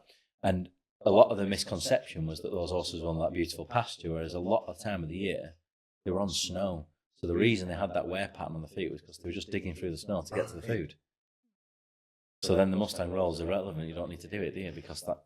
And the other one was a 7-year-old maturing stallion in the wild will have an excess breakover because he's digging at the ground behind mares. So that sort of stuff. You get all these stories, but you must learn a lot about it. I love it. It's really interesting because you don't. When you know about it, when you said to me then about the Mustang pouring at the mares, that's completely that's what they do. But a lot of people don't put two and two together, do they? Sometimes. Yeah, like that's one of the things that majorly inspired me to go on to further education. Because you can just stop when you qualify and shoot for the rest of your career, or you can go on. Like say, if you want to have an apprentice, like I've done, you have to then go on and do. At the minute, you've got to do a HE course, like a mini degree, to then be able to sit another qualification called the TTFA, which is the Trainer Farrier Award. Wow! And that you're then eligible to take an apprentice on yourself. And then I went on to do the Bachelor of Science degree in farriery, and it was these things that, because of my interest, those things spark you to want to know more. So then you go and do more, don't you? Wow, you must have such a wealth of knowledge. You must be able to ask him questions every single day. Yeah. Well, it's not annoying because it's your passion. When you talk about it, and you learn about it. Yeah, that's why you're doing what you're doing, because you love it, right? Yeah. It's like with Shan with her horses. She loves it, and that's what she talks about, and that's what she's interested in. And it's great that you can actually make a career out of that as well for both of you. It's fantastic. When you were at Pony Club as well, what did the kids find most interesting about it? I think getting hands on and being able to actually do it. Yeah, yeah, you liked it. Yeah. They all loved. They all were like, "Yeah, give me a shot, give me a shot." They were all stood around in a semicircle watching us demo it and stuff. And then there was just one young lad there that day, and like the young kids and at that age, they're apprehensive as who wants to go first, don't they? Like, oh, you go first. You can imagine. And this little lad said, I want to go. Good lad. Yeah. And I was like, get on. And he loved it. He was in there and he was brilliant. He wasn't the fastest though, No. The quietest girl that you would think would be not the strongest, whatever. She was the quickest. She's awesome. She was brilliant. When you were coming through all your educational side, I'm only asking because it's more recent. Yeah. Is there more farriers coming through, or is it a sort of a no? dying There's industry? way less. So Is there less? Is there right now? There's no colleges in Scotland that do the training. There are 3 colleges in the UK. Only There's 3? Myers School near Preston, Warwickshire, and then Hereford. And they're all going through a bit of a moment right now with the training and everything. But pretty much to get into the job or to get your foot in the door, there's a pre-farrier course at Myers School and then at some of the other colleges. And that's really helpful to do because you learn how to throw a hammer. And I did Scotland's equivalent one, which was one up in Oatridge, as I said earlier, and it Oatridge used to be a college, but it was closed. Yeah, like it has all the facilities. They have the facilities to be a Farrier college, but because it's so limited in numbers, you got to come down to England to do it, and so you've got to apply for an apprenticeship. But doing those pre-Farrier courses, you learn to throw a hammer, and it does help you a lot, because if you know how to move steel, maybe not in a horseshoe fashion, but if you know like how to hit a hammer, it helps you a lot when it comes to being in the forge and actually making shoes. Otherwise, if you start at base 1, never thrown a hammer in your life, you've got hot metal that you're a bit, it's a lot to take in. Yeah, you're already a large step of the way there with your coordination, aren't you? Really? Yeah. And there's certain skill set of methods for forging steel. So for example, they'll make what we call test pieces, and they're like little steel pieces. They're very traditional as well. The really funny thing is, if you actually look at the book of test pieces, one of the pieces was a tie bar, which is like a round bar, the square bit, and then it's been split and it's been divided. And that would be a tie bar that you would put into a wall. And then another one of the things you make would be a bow shackle, which is a little round loop attached to a big loop with another round loop, and then that would sit over it and you bolt it across, and that'd be a tie ring. So they are really, really traditional things that you. And I learned them when I was a pre-farrier, and I didn't even realize what they were for. We just thought we were making these pieces because they were shapes and we had to make them. But there's actually more to it, and each process. So like, there's a process of what we call upsetting the steel or bumping up, which is where you heat the bar up, cool the rest of the bar out, so you isolate the heat, and then you hit it from the top on the anvil, and it squashes it together but expands it that way. Yeah. Now that's really important for doing the toe on a shoe. Before you start it, you've got to bump a bit, add material into the toe. So they're learning skills that translate directly, but they don't know it. Yeah. So when you come to learn it, it's more of a following fashion, a But flowing thing. Yeah. So for like numbers wise, for like folk that are actually at college, I think when Tom did it, there was 30 in your block or something. So I was at Oatridge. I did my pre-Farrier course at Myesco in 2004. Yeah. 2005, I started my apprenticeship. I went to Oatridge till 2008. I did my final sign-off block of the MBQ section and all that sort of stuff at Oatridge. And then my actual final exam, because they'd moved the colleges, we were amalgamated with Myesco. And I sat my finals at Myesco in beginning of 2009. Yeah. So there was 30, like roughly 30 of them then. But So now in my block right now, so I'm just sat first block, second year, there's 12 of us. Is that it? And that's a big group. That's a big group. So some of my lecturers have never taught a group so big. You are joking. Because normally they come in like numbers of 5 or 6. So the intake is twice a year, once in February and once in September. And to get into college, you've got to find an apprenticeship. So that's literally emailing, phoning, and most of the farriers are obviously men and across the country. So when you come to email them, you'll probably get their wife or their mum. So like, best things to do is pick up the phone and phone them, because most of the time they like to hear from you instead of, like, don't get me wrong, writing's great. But I'll be honest, so I tried to get the most northern job as possible because like it's a 6-hour drive to home for me. Like, do you travel home? No, not regularly. So I live down here, but like if I was to go home for any, like if there's an emergency or like going on holiday. For Christmas. Like, yeah, exactly. Yeah. It's like 6-hour drive instead of just living at home. So my block's roughly split 50-50 of who lives at home and who lives away. So if you're wanting to get into the job, you have to be prepared to move away. And it does help you a lot in the respect of growing up, living away. But there's only like, so to become an apprentice, you have to, on the Farriers Registration Council website, there's a list of approved trained farriers, ATFs, and that's the list that can actually take you on. Right. So you've got to apply to these people. Like they may not advertise for a job, but if you ask them saying, are you looking for an apprentice anytime soon? They'll come and take you on trial for a week. And yeah, you have to, like, obviously you're going to have to pay for that. And you're going to have to just take that hit. But to get the job, because there's only 100 that are in the country that can train you now. Really? It's so I think limited. I think when I started my pre-Farrier course and we were contacting the registration council to get the list of approved farriers and stuff, I think there was 400 odd Jeez. Yeah, and now there's in only the country. 100. Yeah. Because it's not a great financial thing to have an apprentice at the minute in business because of the wages, and you don't get any funding back from the government. Your funding's used up by the colleges and stuff.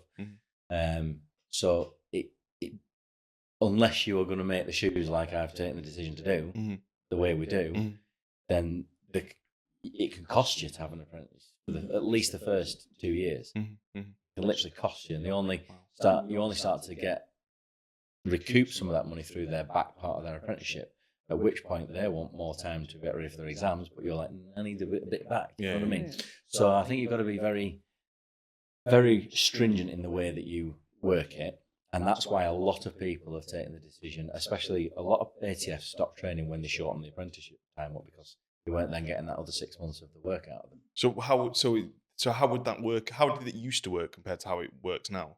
It's just you have to cram a lot more in and a lot less time. Right. Okay. So 3.5 years I say it may sound long. It's really not at all. So the apprenticeship works that you're only in college for 100 days over that 3 years and 8 months. And that's all you have to learn everything and do your whole, it's now called an EPA, endpoint assessment, to become a qualified farrier. But it's roughly, you're in college for 3 weeks at a time, roughly every 6 months. Now, that may be a way to change, but that's how it's sitting right now. And if you really want to get into the job, you just got to apply and find a way. And I'll be honest, Tom was the first person that positively replied. Really? Because, it's not there's more lasses coming up in it now, but... If ATFs aren't looking for an apprentice, they won't reply. Yeah, right. that's Or they won't reply to say, I'm not looking currently. They won't give me that. They'll just not reply, as in... It's just, I do that a bit. It's because you're busy working, running your own business. Yeah, life gets in the way. Yeah. And so I think I roughly get an email maybe once a week, once a fortnight, every week, every fortnight. But did that used to be more? Well, I'm not so sure because I didn't used to be an ATF. Right, got you. Yeah. I've only been an ATF for a period of time. So it sounds like it is a bit of not a dying industry, It's but hard to get into, and there's less because there's less of you. The competition's high as well, I assume. Yeah, but then at the same, it's not a dying trade. Every person has a daughter who has a horse. There's a great number of farriers around here at the minute in this area. Yeah. Yeah. But let's say what I'm more meaning by that is that if there was 30 in your class, there's only 12 in your class, and there's less colleges. Why is that? Is it less people wanting to do it? So Oakridge had a funding issue with the government. So they have, and I think they're a way to sort it out, but it's just not done yet. So there's a period of time. There is actually a fourth college, but it's not a civilian college. Right. Okay. So the military have their own. Oh, really? And it's at Melton Mowbray at the Animal Defence Centre. They have the army train farriers as well. Wow.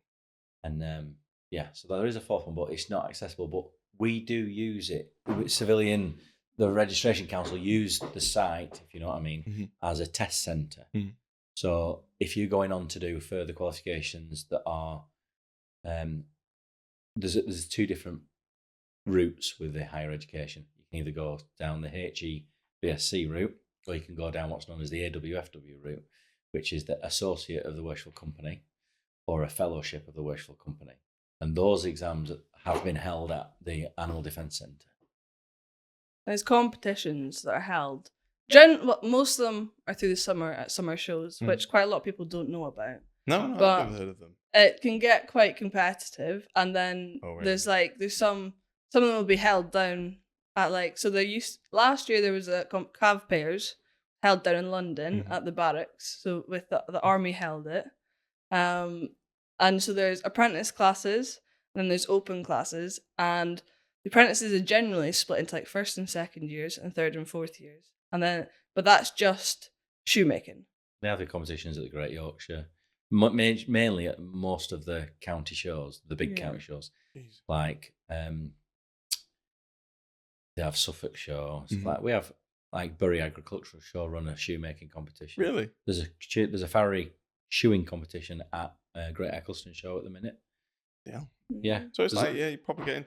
We spend a lot of weekends in the summer period traveling around competing. Yeah. So do you get a lot of? So are you in the position now where a client's contacting you and saying, I don't have the space for it? are you in that position at the moment? Yeah. You just totally fully booked up. Because I've been shoeing for myself since 2009.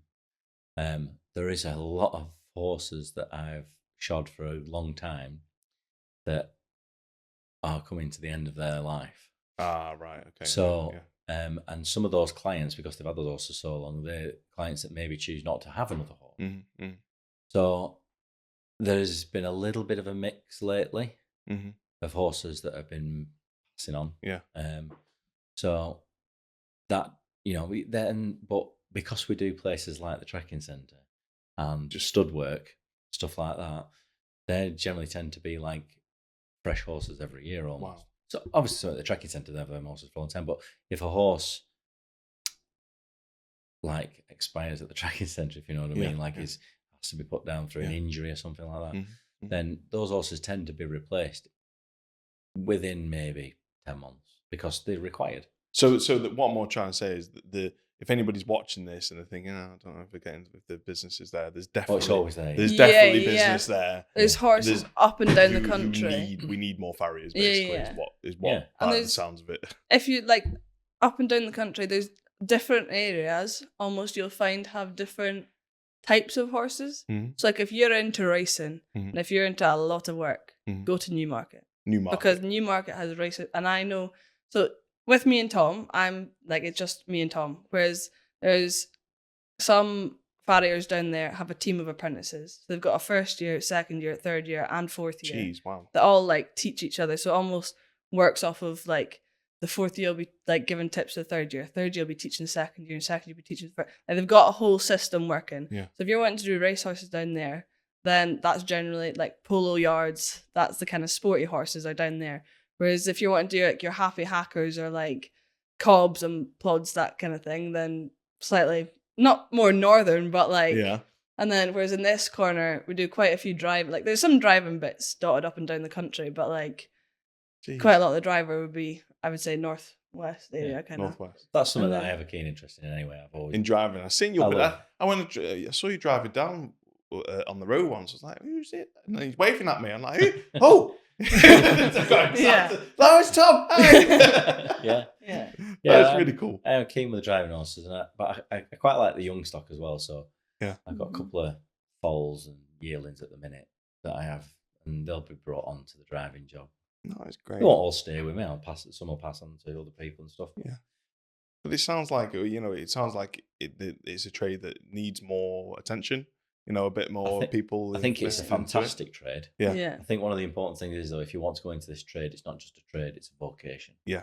You have to live it. Yeah. Oh yeah. You can make it a 9 to 5, but then you're not going to enjoy it. Yeah. And like horses are, I'm not gonna lie, they're a full-time thing. It's not just something that you're like, right, I'll fix your door for you and I'll be back whenever you need to fix it. Like it's the living thing. But you got to be adaptable, and if you really want to do it, just you're gonna have to grit your teeth for 4 years and then you'll be off by yourself. You've got to invest the time into it to learn about it. It doesn't work like that. But be honest with me. Mm-hmm. When you've been in the forge and got the animal, have you ever thought, I'm gonna go and try and make a sword or something here, like something a bit more medieval? Yeah, have you done something? Because that's when I walk past, I think that's the first thing I'd do. Yeah, I try and do. So, some apprentices. So see, for Christmas time, so sometimes the apprentice wage isn't the best, but take the scrap shoes and you learn how to weld, and you can make Christmas presents, like simple things like a wine holder, or like a shoe puller, like something that sits at your back door, or like you can, if you get creative, you can make things like that, and then but then at the same time, there's people that actually, as Thomas said, at Farrier Focus, there's the shoeing side of the competition, and then there's the knife making part of the competition. Is it really? Because that BFBA is not just for farriers, it's for blacksmiths as well. Wow. So there is a knife making competition. I think one of the things that we did as an apprentice, but they don't do it so much now, they've sort of taken that element a little bit away. They've gone into more maintenance, not making them, but like the actual tools and stuff. So when I was an apprentice, we used to have to make a fuller, make a stamp, make pritchels, and make the tools that you would be required to use to make the shoe. Wow. So you made the tools, you made the shoes. Yeah. Whereas now it's more focused on just maintaining a tool that you buy, because a lot of them are just bought. Yeah. But I like say, for example, a further interest in sort of blacksmith side of things is like my hammer that I use at the back of the van. Yeah. I made that. Did you? Yeah, I did. I went on a day with the hammer making day with a guy down in Stafford called John Nunn, who's another well-known farrier in the country. He did a hammer day and went, that was brilliant. I then went back and did another hammer day, but it was the nailing on hammer. So I made my own nailing on hammer. That's cool. And then I thought it'd be nice to have like the majority of my tools that I made myself. That's really cool. Yeah. And I've made other things as well. Like one Christmas I made an Olav. What's that? What? You know, Frozen. Oh, well, from Frozen. Yeah. Out of horseshoes I made Olav. Oh my God. I've got a picture of him there. Oh, you have to send it me. Yeah, and I've made little reindeers and stuff out of horseshoes. So you're proper creative with it as well, aren't you? Yeah, but it's really cool. I think, like I said, like the job teaches you to be resourceful and adaptive. So, like, you don't feel like you're learning that. You're just like, I'm gonna have a go at doing that, and you just do it. And, trial and error, and you find your way through. That's really cool. Listen, when I always find the horseshoes, I was just sort of. That's one thing I wanted to ask you because it's just gone into my head then. Yeah. Horseshoes, when you find them, right? Lucky, aren't they? And are you supposed to stack it up like this way so it catches the luck, or are you supposed to stack it down that way so it shields you from the bad luck? Well, generally, if you find it quick enough, you give it back to the farrier and we can put it back on the horse. You like those ones? Yeah, you like them ones. Yeah. So I was told, like, I don't know about mythology or anything like that, but if a shoe has been on a horse's foot, that's where it gets its luck. Right. It's been on the foot, it's been used, it's a worn shoe, you hang it like that, it catches the luck. Right. Yeah. If it's a new shoe that's been made for ornamental purposes, you won't put a new shoe on a door or anything like that, then you hang it like an archway, because then the devil and all bad luck have nowhere to sit, they just pass on through. Right, there you go. Thank you. That's why because I did not know that. Because we're just talking about myths and good luck. So what are like the typical hoof myths that you hear about that you just wish that if there was a button that you could press that deleted the myths, what would those be? So my favourite one is white feet are weaker. White feet are weaker. Yeah. So if a horse has bruised its foot, because it's a white foot and it's just a different pigmentation, then you can often see maybe a purple or a pink mark in its foot or on the outside of the foot, say if it's banged it or something. Yeah. But if it's a black foot, it may have the same mark, you just can't see it because it's a black foot. Right. And so automatically, the old wives' tale, if you know what I mean, was that white feet are weaker. They're not. Nonsense. Yeah, it's just because you can see it. Right. So if you've got two front feet on your horse and one's black and one's white, and there's bruising on the left front foot that's white because it bangs the door, it might be banging the door with the other side. It might have the same bruise on the other side, you just can't see it. Right. Okay. Same thing. And I always think it's just... Yeah, just shush. But really weirdly, it always tends to be the older horsemanship people that say that, as in the people that do actually know more. Oh, really? Yeah. It's a strange one. It's just one of them. They've just picked it up somewhere. And just stopped it's them. like the old thing they just like they always do. Like it gets passed on. It gets passed on. Yeah, and nobody ever actually checks into it. It's like, why do we say that? It's like any other myths that you? Not specifically that I can think of. No. I suppose one of the things is there's a thing about there's an old like there's a bit of a rhyme about it, but I can't remember it specifically. I've got friends that will be able to tell you like about white socks on horses' feet. Like 1, buy it, 2, try it, 3, deny it, 4, something depending on how many socks they have. White socks. The white fur. Goes, And I'm like, it's just nonsense, utter nonsense. Yeah, completely ridiculous. Well, whilst we're on walleyes as well. More walleyes. Blue horses that have blue eyes. Right. They've got 2 blue eyes. Or if they've got 1 or whatever. Just nonsense. Yeah. Why would that be bad? Why would I don't know. Just look a bit creepy. Oh, no. Do you know what? The first time I saw 1 blue and 1 brown, I was like, oh, I'm not looking at you ever again. It freaked me out a little. Yeah. But on the myth side as well, and I don't know how much information you can give on this. I don't know if you'll get into trouble by any company, whatever it is.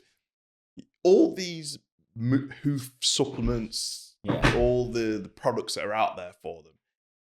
Are they actually useful, or is it really good marketing? There's one that we really don't like.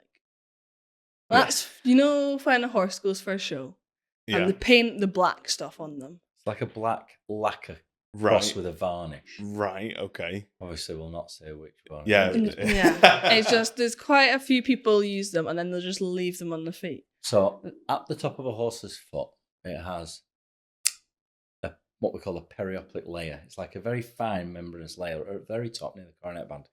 Its terminology is the stratum tectorum. And basically, in the simplest term, waterproof layer. Right, thank you. Job, it's the waterproof, but its job is to control the moisture content that can enter the foot and exit at that point. Right. And when they clart them up with that black stuff, stops and it. there is some clear stuff as well, but people don't buy it because they just only buy the black.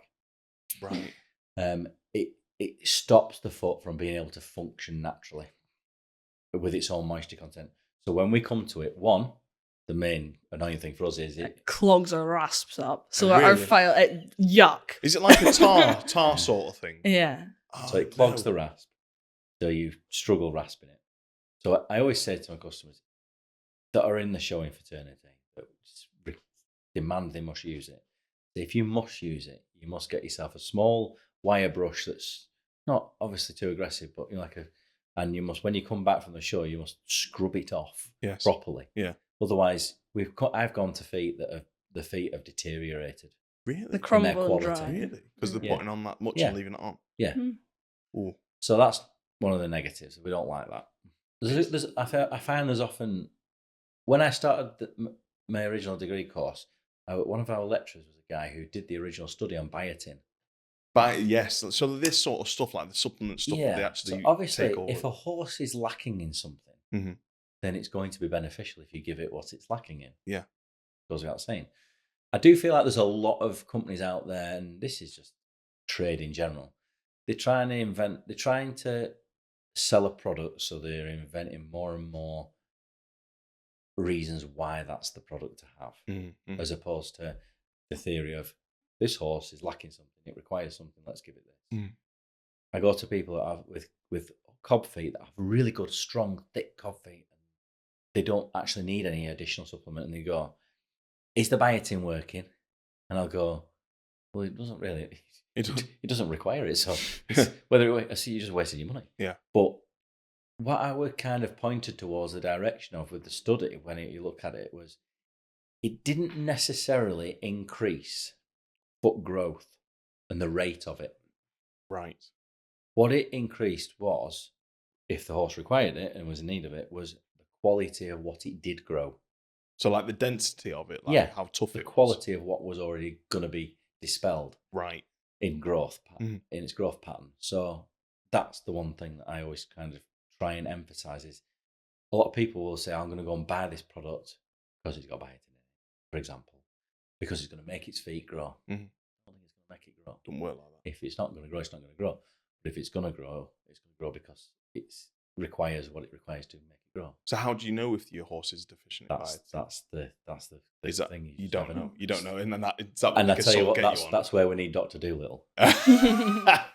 It's as simple as that. You can't know, and 90% of the time, answers are found through trial and error. Ironically, with foot growth, trial and error can be 12 months before you know whether it doesn't work or not, because of the foot growth. It takes 12 months to go from the top to the bottom at the toe. So, sometimes you can see a benefit in something quickly, and sometimes not. I've always seen a big benefit from an additional supplement of just flake seaweed. Really? With a lot of horses. Just seaweed? And a lot of there's a lot of hoof oils that I like as well. Like there's a lot of ones we use, like, I don't know whether a name products. Go for it. We do like to use Kevin Bacon's. Not the actor. No, because I got confused with that. Yeah, when I first joined. I don't understand how him doing footloose across that foot is going to make it. But Kevin Bacon's hoof supplements and the stuff are very good. NAF products, really good stuff. But the key to that, and it's one of the things that I was going to touch on anyway, if I could, was it's not necessarily a product that's going to work all year round either. If And your farrier is the best person, or your hoof care provider, to guide you as to what you need at that point. And I'd have said that a horse, roughly, I would have said, probably gets about 8 appointments a year. For a shod horse. A trim maybe a little bit less because it goes a little bit longer sometimes. But roughly 8 appointments a year. And if those 8 appointments are divided up into the seasons they're in, then I'd have said that the best way to do it is to reassess what you're putting on every 2 appointments, because then you're reassessing for spring, summer, autumn, winter. Yeah, makes sense. For example. So our spring up here, and this is why it's different to why you should consult them and not as a general thing up and down everywhere for everybody to follow, is in the northwest of the country, we may be experiencing, like we are at the minute, an exceeding amount of wet weather, to which you don't want to be putting a hoof moisturiser on, do you? You want to be putting something that's a barrier. But in the south of the country, in Cornwall, they might be warm for 2 months. You know what I mean? So it can only go. You have to be reactive to the environment that you're experiencing. So, like, you want to barrier against too much moisture. How would you do that? Just through, like, you can get like greases that are like act as barrier greases, whatever, and other products that are more moisturising. Colours generally tend to be the big thing. Like the moisturising products tend to be more white. Like Coney Cresin do a white moisturiser, and Kevin Bacon's is a hoof grease and stuff. Yeah, but like natural wise, I love cod liver oil. Yeah, cod liver oil on feet. Cod liver oil on feet? Yes. Not taking it. Oh, they can take it as well if you want, but on the feet. So when you rasp a horse's foot, there's an initial shine on it, like a layer. And when you rasp it, and we try not to rasp too high because of that periopal we mentioned before, but when you rasp the horse's foot to finish off the clenches and dress the foot forward, if you paint cod liver oil on, it almost reapplies that film until the natural film grows. Is that right? Yeah, it's really good. Cod liver, I never knew that. It's natural. I never knew that. You know what I mean? It's not been hindered. It's not had products added to it and stuff like that. Oh, Tom, I remember when I first started, he got given this big, I don't know if it was liter or whatever, not drum thing, but a thing of naturally made hoof oil stuff, of like ingredients. It stunk. It was disgusting. But it did work. But it was good. Like, again, keep it stupid simple. We always try and put oil on the horse's feet when we shoe them. Wow. Because we've rasped them and we've taken that layer off, we try and put something back on. Yeah. I prefer a rasp foot because it looks dead smart or presentable, but I put the oil on afterwards because that's a practical thing to do. It's like you put it on to serve a purpose. Yeah, it's they're helping the horse. Yeah. So if you rasp that and then put the oil on, like, you can leave them, you turn them out straight away, or is it you leave them in, or is there any periods where you would keep a horse in after you've done something to them, or if you know that there is, so say if you're attending a horse for a welfare aspect, or a specific reason, maybe surgery, something, that horse has had to not have its leg bent or something, and that foot's obviously grown long. When you trim that foot back from an excessive amount, the horse can sometimes feel alteration issues. There can be a difference in the way the muscle pattern feels the foot on the floor, the way the horse feels it and stuff. So you do have to be mindful that sometimes a horse may need a period of time, maybe 12 hours in a stable after doing, but that's on a rare occasion. A rare one. Or like as a routine, horse should be fine to do anything straight after shoeing. Or like if you were to be called out, if they go, my horse is lame on this foot, think about an abscess. If you go and take a shoe off and not poking around, because that's meant to be the vet's job generally, but there's a limit you got to. Yeah. But like if you've taken a foot off and that shoe off and gone, right, put a poultice on that, you wouldn't want to chuck it out in a field because it's got a poultice on to keep it clean. Yeah. And like expecting that abscess to come out and drain it. The worst thing you can do is take a shoe off because the horse has maybe got an abscess from a bit of flint or a bit of gravel that's got into the foot like a foreign body. And then you take the shoe off and you go, right, well, I'm not going to trim that foot right down because it may be sore on it without the shoe that it normally has. So I'm going to just gently trim it and leave a little bit, and then they turn it out and it smashes its feet up. So like you're saying then about the time of year and that sort of thing. Do you get different issues at different times of the year?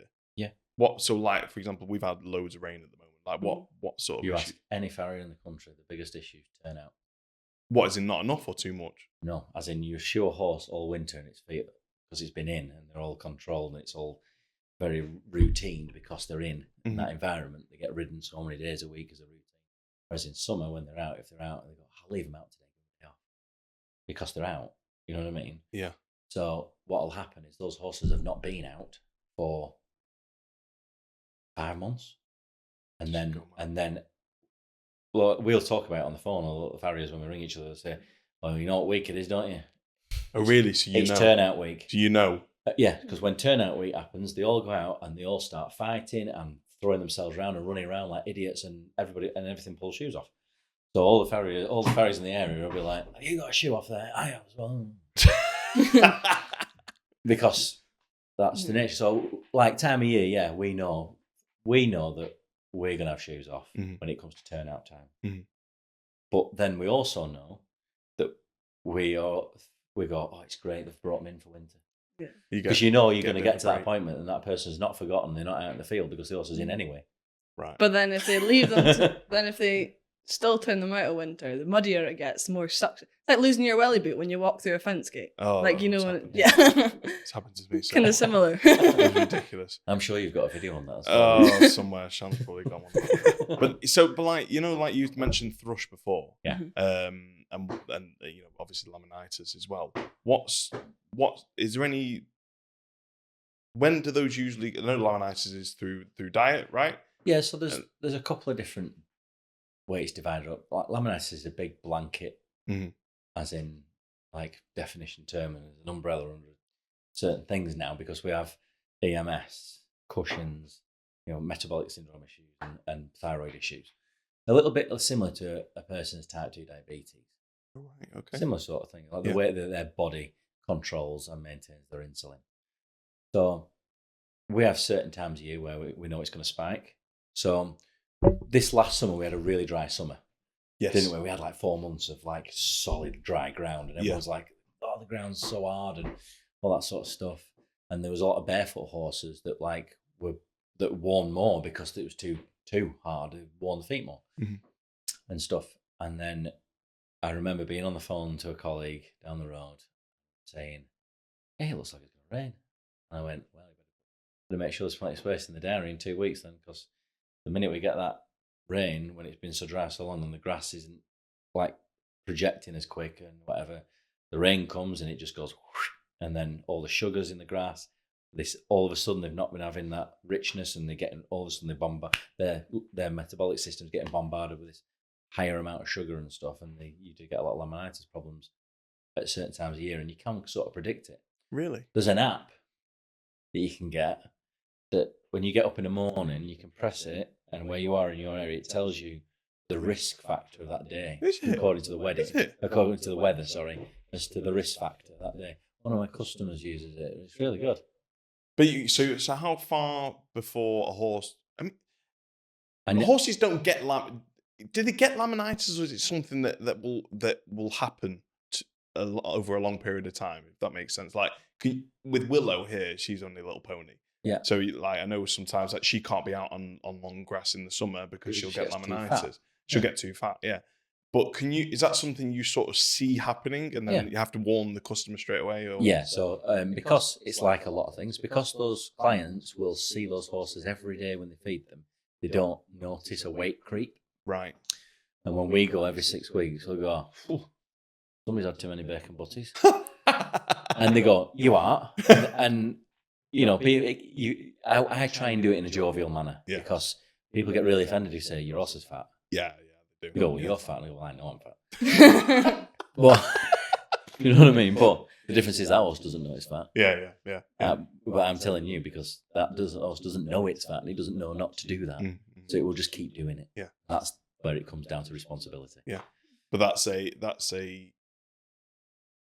is it a massive problem that you see? Like a lot of it's horses, getting better, actually. Yeah, because is that because people are getting more knowledgeable about it, do you think? Or? I think more because people have experienced bad situations. Because it can be life-ending, can't it? Yes, it can, yeah. Because again, just so I'm right in thinking, laminitis is it the penile bone that... The penile bone, what happens is multiple things can happen, but where the pedal bone is attached to the dorsal wall, it's like, did you ever watch Top Gear when they did the episode with the yellow pages, where they put the yellow pages like that? Yes, together, and then they tried to pull it apart and you couldn't because of friction. Yes. Well, that theory is exactly the same way that the horse's pedal bone is suspended in the horse's foot. It has an interdigitation on the front, which acts the same way. What happens is, when they get laminitis, the body releases a toxin, basically, that attacks this joint, this connection, this bond, and then the bond stretches, becomes weaker, and it gets inflammation as well, and it gets stretched through pressure as well, through inflammation. So, and it causes them a severe amount of pain. And that causes lameness. Yeah, and things can happen where you get changes into the architecture inside the foot. Its natural architecture changes for the rest of its life. So they don't really recover. Oh, it's not a recoverable thing once it happens? No, some very rarely do. But as a hard and fast thing, like I say, each laminitis case I've ever dealt with has always been different. There's never been two exactly the same. So again, just because I always said, or should say, Willow's close to getting laminitis. Is it sort of like here's laminitis, and you can sort of see it creeping up? Once it crosses that line, there's no coming back. You can see it happening, but once it happens, you know it's happening because you get a change in stance. Like there's an onset, right? But you can see that horse is at risk of receiving that onset, right? Through body condition, postural stance, or like the way it stores the fat on its body. And you look at it at different sections and stuff, and say, right, well, that needs addressing. Sometimes you can look at one and they go, oh yeah, but I can see his ribs, or I can see her ribs. Well, you can. The horse isn't fat over its ribs, but it has these fat pockets. And that is when it's more to do with an insulin problem, something that they may need. They may need medication, like maintenance medication, maybe something like a metformin or a Presend, which is obviously all veterinary. Yeah, all veterinary side. But we see that much of it, we become quite knowledgeable about it in some respects. Yeah, can you see it just straight off? Like, just if you look at a horse, go, oh, yeah, they're close. Yeah, that's close. That's close. I'll have it next time. But really, yeah. Is it so? What sort of? Again, I might be asking you how long's a piece of string here, but how sort of long? What sort of time frame can they get laminitis? A day, a week, a month? There isn't one. If a horse could get out of its stable on a night and get into a proving shed. Yeah. And eat its way through and get an instant onset. Really? Yeah. That quick? A horse could get an onset from a traumatic experience, stress. A horse, I think somebody once said to me, you could get an A4 piece of paper and start writing reasons why a horse could get laminitis, and there wouldn't necessarily be anything.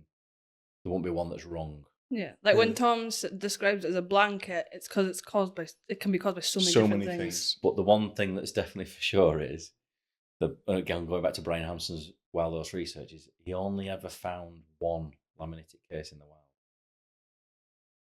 So how? Yeah, and they have access to food all the time. And he thinks it was due to a trauma. It was caught in a tree or something, and then you know what I mean. So how actually? Yeah, how? So every single cause of laminitis realistically roots back to human intervention. So the horse has got fat because we don't exercise it. The horse, if it was out roaming the plains or wherever, it'd be moving that much all day long that it wouldn't be on that one area just going like that with its nose, dropping it on the floor and walking around like that. It would have to find food. You know what I mean? So do you get a lot of people that like overfeed the horses as well? A lot of horses are overfed naturally with the way we keep them in our country. So horses aren't naturally meant to eat the amount of grass we let them eat in a very short period of time. Meant to forage. They're on like freshly sown green cow grass, or like when the best thing is every year they go out there and they fertilize it. Yeah. I'd be like, say if I did have my own grazing in the past and stuff, I just kind of let them graze it off, and then rest that period and not add anything to it other than like weed killer, if you know what I mean, other than maintenance of that. Yeah. I never actually fertilised the land. I just left it for long enough to recover. But I understand that livery yards don't have that option because they might have X number of horses and only X number of turnout. Yeah. So their only option then is to fertilise that land to accelerate its growth for the need, which isn't ideal for some of the horses with metabolic issues. So they end up in separate paddocks and stuff. But my dad always said that. Like we got the riding school in Manchester. He never ever fertilised the fields. He said, and I never understood why do you never fertilise? Well, you're going to make the grass too rich, and then you're going to have problems. Yeah. What are you talking about? But now as you, so we call it forced grass. Yeah. It's very, very interesting. And another thing you mentioned before was thrush. Yeah.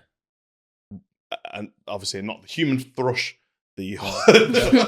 So when it comes down to horses, it's the best joke ever when they say, so it's got thrush and he's treating him. What shall I get? Caniston Duo. Can you use that? No. But we do it just to set the mick. But what is thrush? What is it?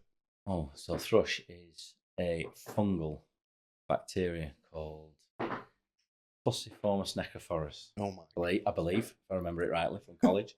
Bacteria that eats the frog. Yeah. Is that what it goes for? Yeah. Right. Okay. So it's under the hoof. It tends to go down the sides, and then it tends to get in.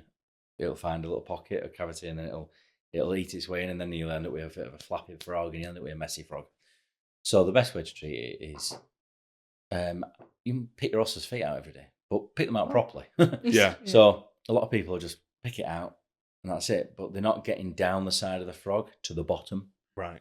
And getting it all out. And then maybe once a week, I'd say get some salt water, some warm salt water, and scrub the foot clean. Mm-hmm, mm-hmm, you know what I mean? Just once a week.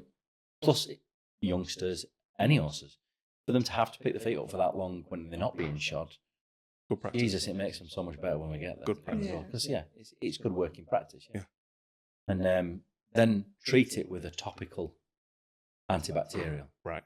So whether it be a spray that has antibacterial qualities to it, or a squirty bottle spray, you know what I mean? Mm. And obviously, there is multitudes of products on the market for it. Some will work for one horse and not for another. And again, you just find out what works. So when your hoof care provider comes and says, the frogs are a little bit better this time, that doesn't mean stop, because that happens a lot. Yeah. It means it's working, so that's what you carry on doing. Do you know what I mean? Honestly, it sounds so complicated. You're so knowledgeable about it. But there was one question that I did send to you, which I think you'll be quite excited to answer. Is what makes a good farrier? What makes a good farrier? So I trained with a gentleman that unfortunately is not here with us anymore. Called Alex Pimbley. He was brilliant, and Alex had a massive round, and he had like a load of lads working for him. It was a big team of us, and he was like everybody's best friend. Great guy, right? And one thing he said to me one day, and it was something that really stuck in my mind.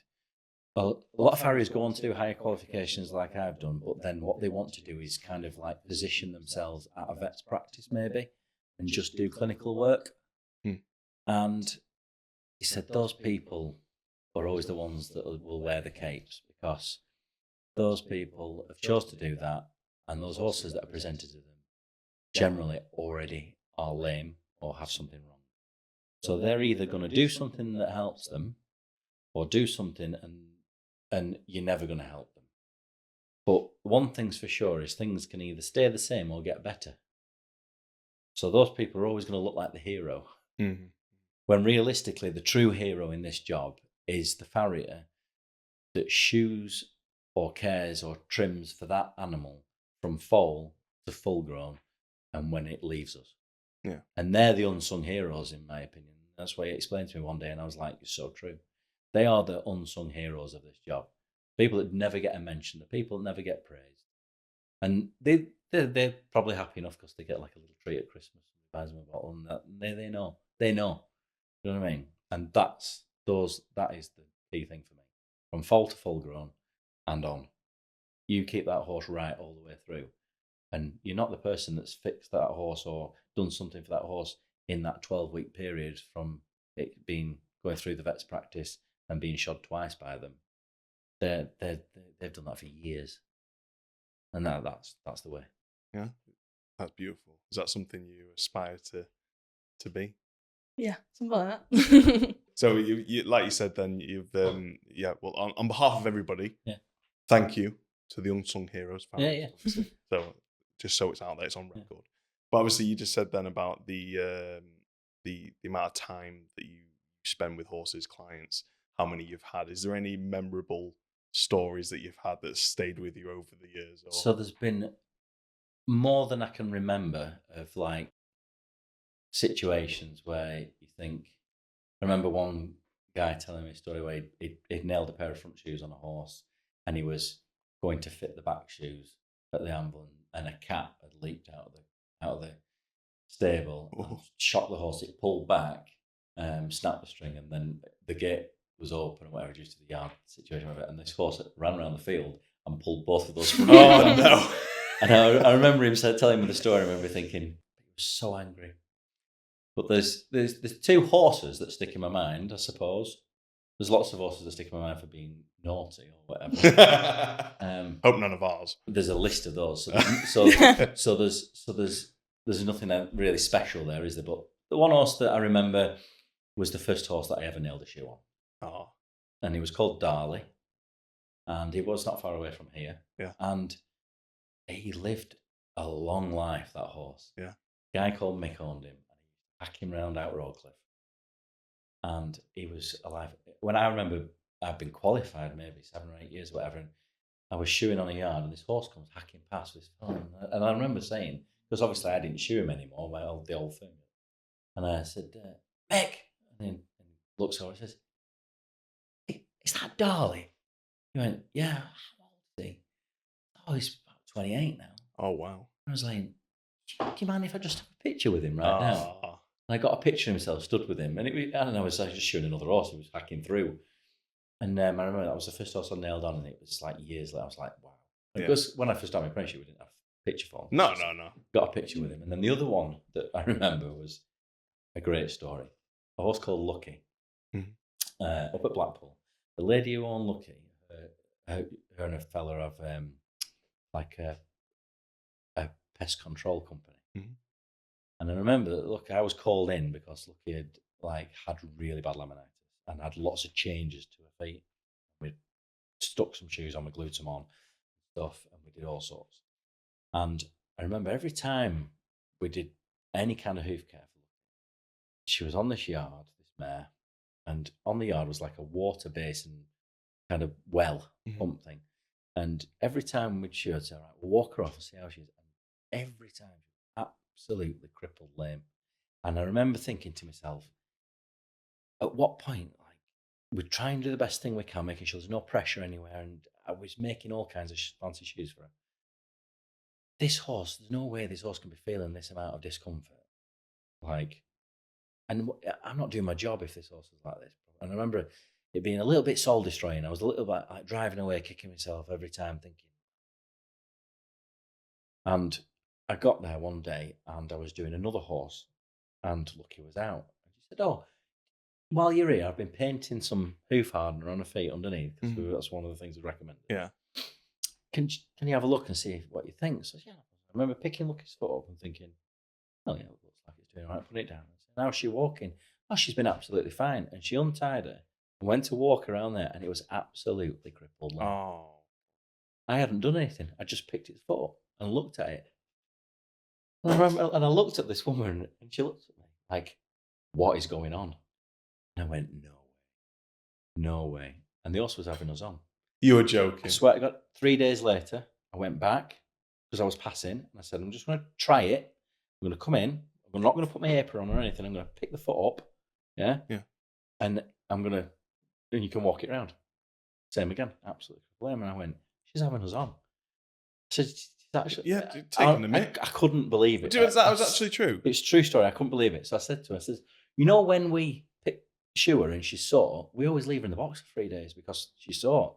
And then till she's right. I said, just do us a favour. I says, I know she's really lame walking around that bit there, but just walk her up the lane. She walked up the lane and she walked back laughing, this woman, because she walked absolutely sad. You were joking. I swear to God. And the other cheeky little I know. And I remember getting there one day, and I've got a video of it somewhere. This woman used to vacuum this horse. What?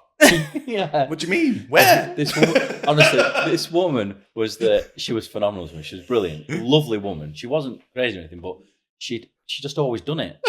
And she had, like the attachment off the carpet, and she would vacuum the horse. Where is she vacuuming? Like On the mane? grooming it. She would vacuum the horse. I don't know why. I just had it in my head then, just the nozzle and go. Yeah. And I swear to God, this horse would stand there like the Rock of Gibraltar. It never bothered me or anything. But I thought, that horse is a reason why it's called Lucky. Yeah. And we never had it.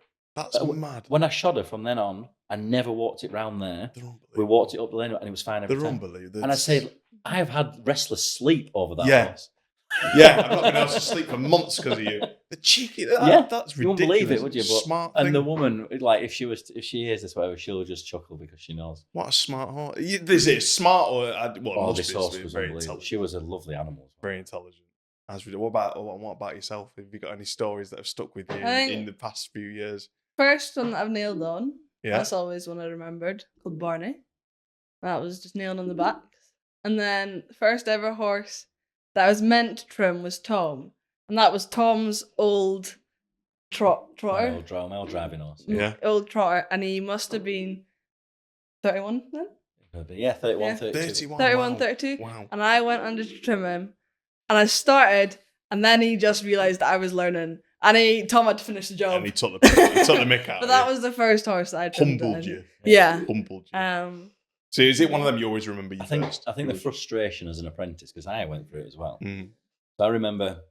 You learn how to switch your emotions off. You got to leave your ego at the door. Otherwise, you're just going to hate it. Sounds it. So I remember going to show a horse when I was an apprentice in Cartmel. Mm.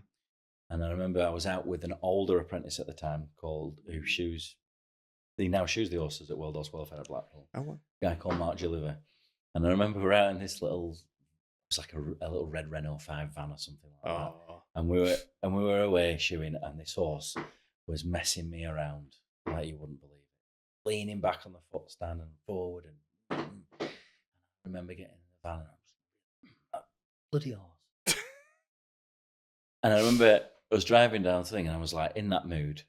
And Mark, and it was this is the thing that humbles you. Mark, driving, Mark says to me, "It's annoyed you, that, isn't it?" Like, yeah. You know, why is it doing that? You.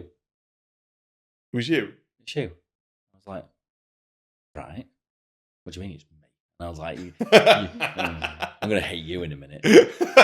And he said, would it do it for me? When I shot it last time, did it do it for me? I was like, no. Yeah. And I was like, so don't leave it at that. Why? What is it? And you just need to make it more comfortable. You're not putting it in a place where it is 100% it likes comfortable. it. Yeah. You know, you just have to adapt. I was like, oh, I could open the door and push it out. Yeah, you could hit him but kiss him at the same time. And that is one of the biggest things in this job. I will go to a horse, and sometimes a person and a horse will just not get on. No. So there's a clash of personality, and you've either, and this is what the learning thing is, like Grace just said, you've got to check your ego at the door, because you've got to say, right, I'm not getting along with this horse. This isn't going the right way. No. So it could just get more and more frustration between. So then what you got to do is you got to go. You kind of just got to drop your shoulders and just go, right, let's start again. Let's try. Let's just say, come on, where do you want to put it? Right, you put it there. We'll leave it there a minute. We'll do it like that for a bit. Yeah. Relax. Honestly, we'll do it your way, not a problem. Got to compromise a lot. Yeah. And then other times, then you got to learn that the compromise isn't too much, because then just start taking the mick. Oh, really? You got to. But as an apprentice, you'll struggle with something, and then your boss will just come along and go, "I don't be bothered with it." Oh, it's the most annoying thing. I bet that is. You know, when you're going like, Tom, what am I doing wrong? I just can't get it. And then he comes under and it does nothing. And you're going, but then but then you got to like say to the apprentice, well, you've got, now that you're focusing on that all day long, you've got to leave it. It's annoyed you. Yeah. There's an old saying in like the Northeast, and they go, "Oh, never mind, pet, just put some vinegar on it." Don't put vinegar on a horse hoof, though, right? If you don't like it, they say don't piss and moan, just put a bit of vinegar on it. But it's the same thing. You just put some vinegar on it, move on. Well, it's what you said then. That always used to happen with my dad. I'd always like, it's not, this isn't working, this is working. Like, for example, I don't know, whatever it was. And he'd come over, flip a switch. There you go. Bye. Yeah. And it's exactly the same. But this is where you learn, and this is why you together, as well. You're trying to impart your experience and wisdom, and you're trying to learn as well. So it's a great partnership, and clearly it's working, which is lovely. I don't know if you'd be up for these. I've got a quick fire round question. Yeah. These are questions which I've done a bit of research on, which are the most commonly searched for questions. Yeah. Short answers. Short answers. If it's a it's not a short answer, that's quite a hefty one. Then just tell me to get lost. But yeah, they was quite interesting because I think these are some of the things that people want to know, but constantly confused about or want to know the answer to. So the first question was, what's the real difference between a farrier and an equine podiatrist? So an equine podiatrist will trim the horse's feet. They have a lot of information on dietary requirements, I believe. I don't know 100%, but there is only a registered farrier in the UK that is allowed to affix a horse's shoe on. Okay, this is great. This is perfect. How often should a farrier visit? 6 to 8 weeks. Or less, sometimes. Yeah, okay, awesome. Is there a reason why it's 6 to 8? So hoof growth, they say, is 0.6 mil per...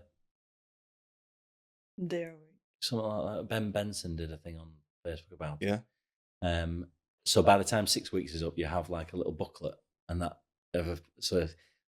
imagine a piece of paper. Horse grows a piece of paper, 0.6 mil or whatever. And when you stack them all up, you get a little booklet, and that's how much you got to trim off every 6 weeks. Right. Some horses' hoof growth is quicker, but for therapeutic reasons, if a horse has like a long toe or something, or you need to make sure that they don't go out of a line too quick, you might be on a 4 or 5 week cycle. Got you. Generally for like medical reasons. Right. So there's a science behind it. It's not just the rule of thumb sort of thing. Yeah. And again, your hoof care provider should be the person that sets your schedule according to what they are presented with. But that's what they'll base it on is how quick your horse is growing or not growing. Awesome. Okay. Is it normal for a horse's feet to smell terrible sometimes? And when is that actually something to worry about? That goes back to the thrush. Is that the thrush? Smell is generally the thrush. Right. Okay. No. So if it doesn't smell too good, it's normally the reason there's some bacteria there, isn't there? So it needs to be addressed. Right. So if you smell anything funky, get onto Shouldn't vet or farrier. So if thrush gets really bad, it can compromise the structure in the back below the frog, and it can end up with what's known as sheared heels. Right. Okay. Which will then create an excessive amount of soreness, and you'll probably need veterinary intervention. Right. Okay. Awesome. My horse's hooves are cracking. Is that because of diet, environment, or just bad genes? All three. Yeah, all three. To a lesser and more extent, but the more extent is to do with environment, hoof management, and it depends on the type of cracks. Some horses will get peripheral splits, which is just them chipping off. Some horses will get hairline cracks, and that's to do with the actual anatomy shape. Right. So they're expanding more or whatever, and some can be very superficial, and you don't have to worry about them. Okay. The only cracks that you really have to worry about are transverse cracks that are left over from an abscess, which tend to grow out, or sand cracks or grass cracks. Awesome. Amazing. This is great. What are the biggest mistakes owners make when trying to keep hooves clean or healthy between farrier visits? Just not getting down the sides of the frogs enough and getting and not getting them clean enough, as in they're only really scratching the surface, and they often tend to ignore the front of the foot as well. Right. It's because they'll pick them up because they see everybody pick them up, do that, but then they don't tend to clean the front of them off, and that you should wash them off every now and then. Brilliant. Especially if it's more a case of, like I said about the seasonal thing before, it's you being reactive to what's happening in front of you and being aware of it and keeping an eye on it. Yeah. Okay. Thrush is everywhere. Should I be actively preventing it, and what actually works? I think we've just touched on this, but we can So what actually works? There's a lot of products that work, but if it's got antibacterial qualities to the product you're buying, it's going to have a beneficial effect. Yeah, that's End it. of story. That's it. Okay, that's fine. Why does my horse lose shoes so often? And can that be a farrier problem or something else? I suppose you could say it's a farrier problem if farrier's not advising the client on why it's happening, and if they're not making a plan to counteract why it's happening, or it can just be a stable management issue. So if a horse is going out and constantly putting its foot in a wire fence because it's playing in the fence or trying to get to the other side, and some are chronic shoe losers, or it's trying to get the grass on the other side, then it needs some standoff electric fencing, doesn't it? So that's a management. Just communication about its environment, about what it's doing. If you've got a horse that requires a specific shoeing protocol for, say, for an advanced dressage horse that requires a lot of support and a lot of help in a certain way, that horse isn't going to be allowed to have 3 acres of turnout. No, it needs to have it needs to be catered for in that way. So you have to either adjust your expectations accordingly. Okay. When a farrier says a hoof needs balance, what does that actually mean? So it's like you're wearing an old pair of trainers, and then you go back into new balanced ones. Is that, yeah, in a you've bluntest worn way out possible. like, and you go like mine. A little bit, but the growth pattern as well. So when a farrier says that horse's feet need rebalancing, they're not criticising the person who's done it before or anything else like that, because, like I said before, if you're not there the day it was done, you don't know. Yeah. So you can't comment. Because if a horse has got a shunting issue of its heel or something like that, then if that has been addressed, but then a horse will grow out of balance from the day you do it. Right. It naturally grows out of balance as well, to a lesser or further degrees, but it grows out of balance from the day it's shod. So if you're 6 weeks down the line and it's really out of balance, then it could have grown really out of balance. So that could be its natural growth pattern. Right. So it's the way the horse's hoof has grown. Yeah. Is grown from that. Yeah. And it's affected with the amount it grows and the way it puts it down. Can hoof supplements or oils really help, or are they just clever marketing? They can really help. They can really help. Simple. You just have to find the right one. Awesome. And the last one is, if a horse has early signs of laminitis or founder, not heard of that before, what should me as an owner watch out for, and when do I call the farrier versus the vet? If you think that your horse is in an early stage of either of those issues, then veterinary intervention is required immediately. Okay. And that's it. That was my 10 fire questions. Now we've been talking. It's been really. I've learned a lot today. But is there anything that we've not talked about? Is there anything that you wanted to mention that we've not talked about on the Not episode? that I can think of. I think we've got a lot of stuff in. Yeah, we've talked a lot. No, it's been really, really informative, and you clearly both very, very, very extremely passionate about it. Yeah. Both of you, and it comes across like extremely knowledgeable as well, which is amazing, especially when you're trying to impart a bit of wisdom. Yeah. And to me as well, and to everyone watching. But thank you so much for coming on. Thank you for inviting us. Yeah, thank you for having us. No, thank you for taking the time. It's been a really, really interesting episode, and I've learned a lot from it as well. And I know now I can go and tell Shan what for. Yeah, thank you so much, and I'll probably see you in another 6 weeks anyway for our horses. Yeah, thank you. Thank you very much. Thank you.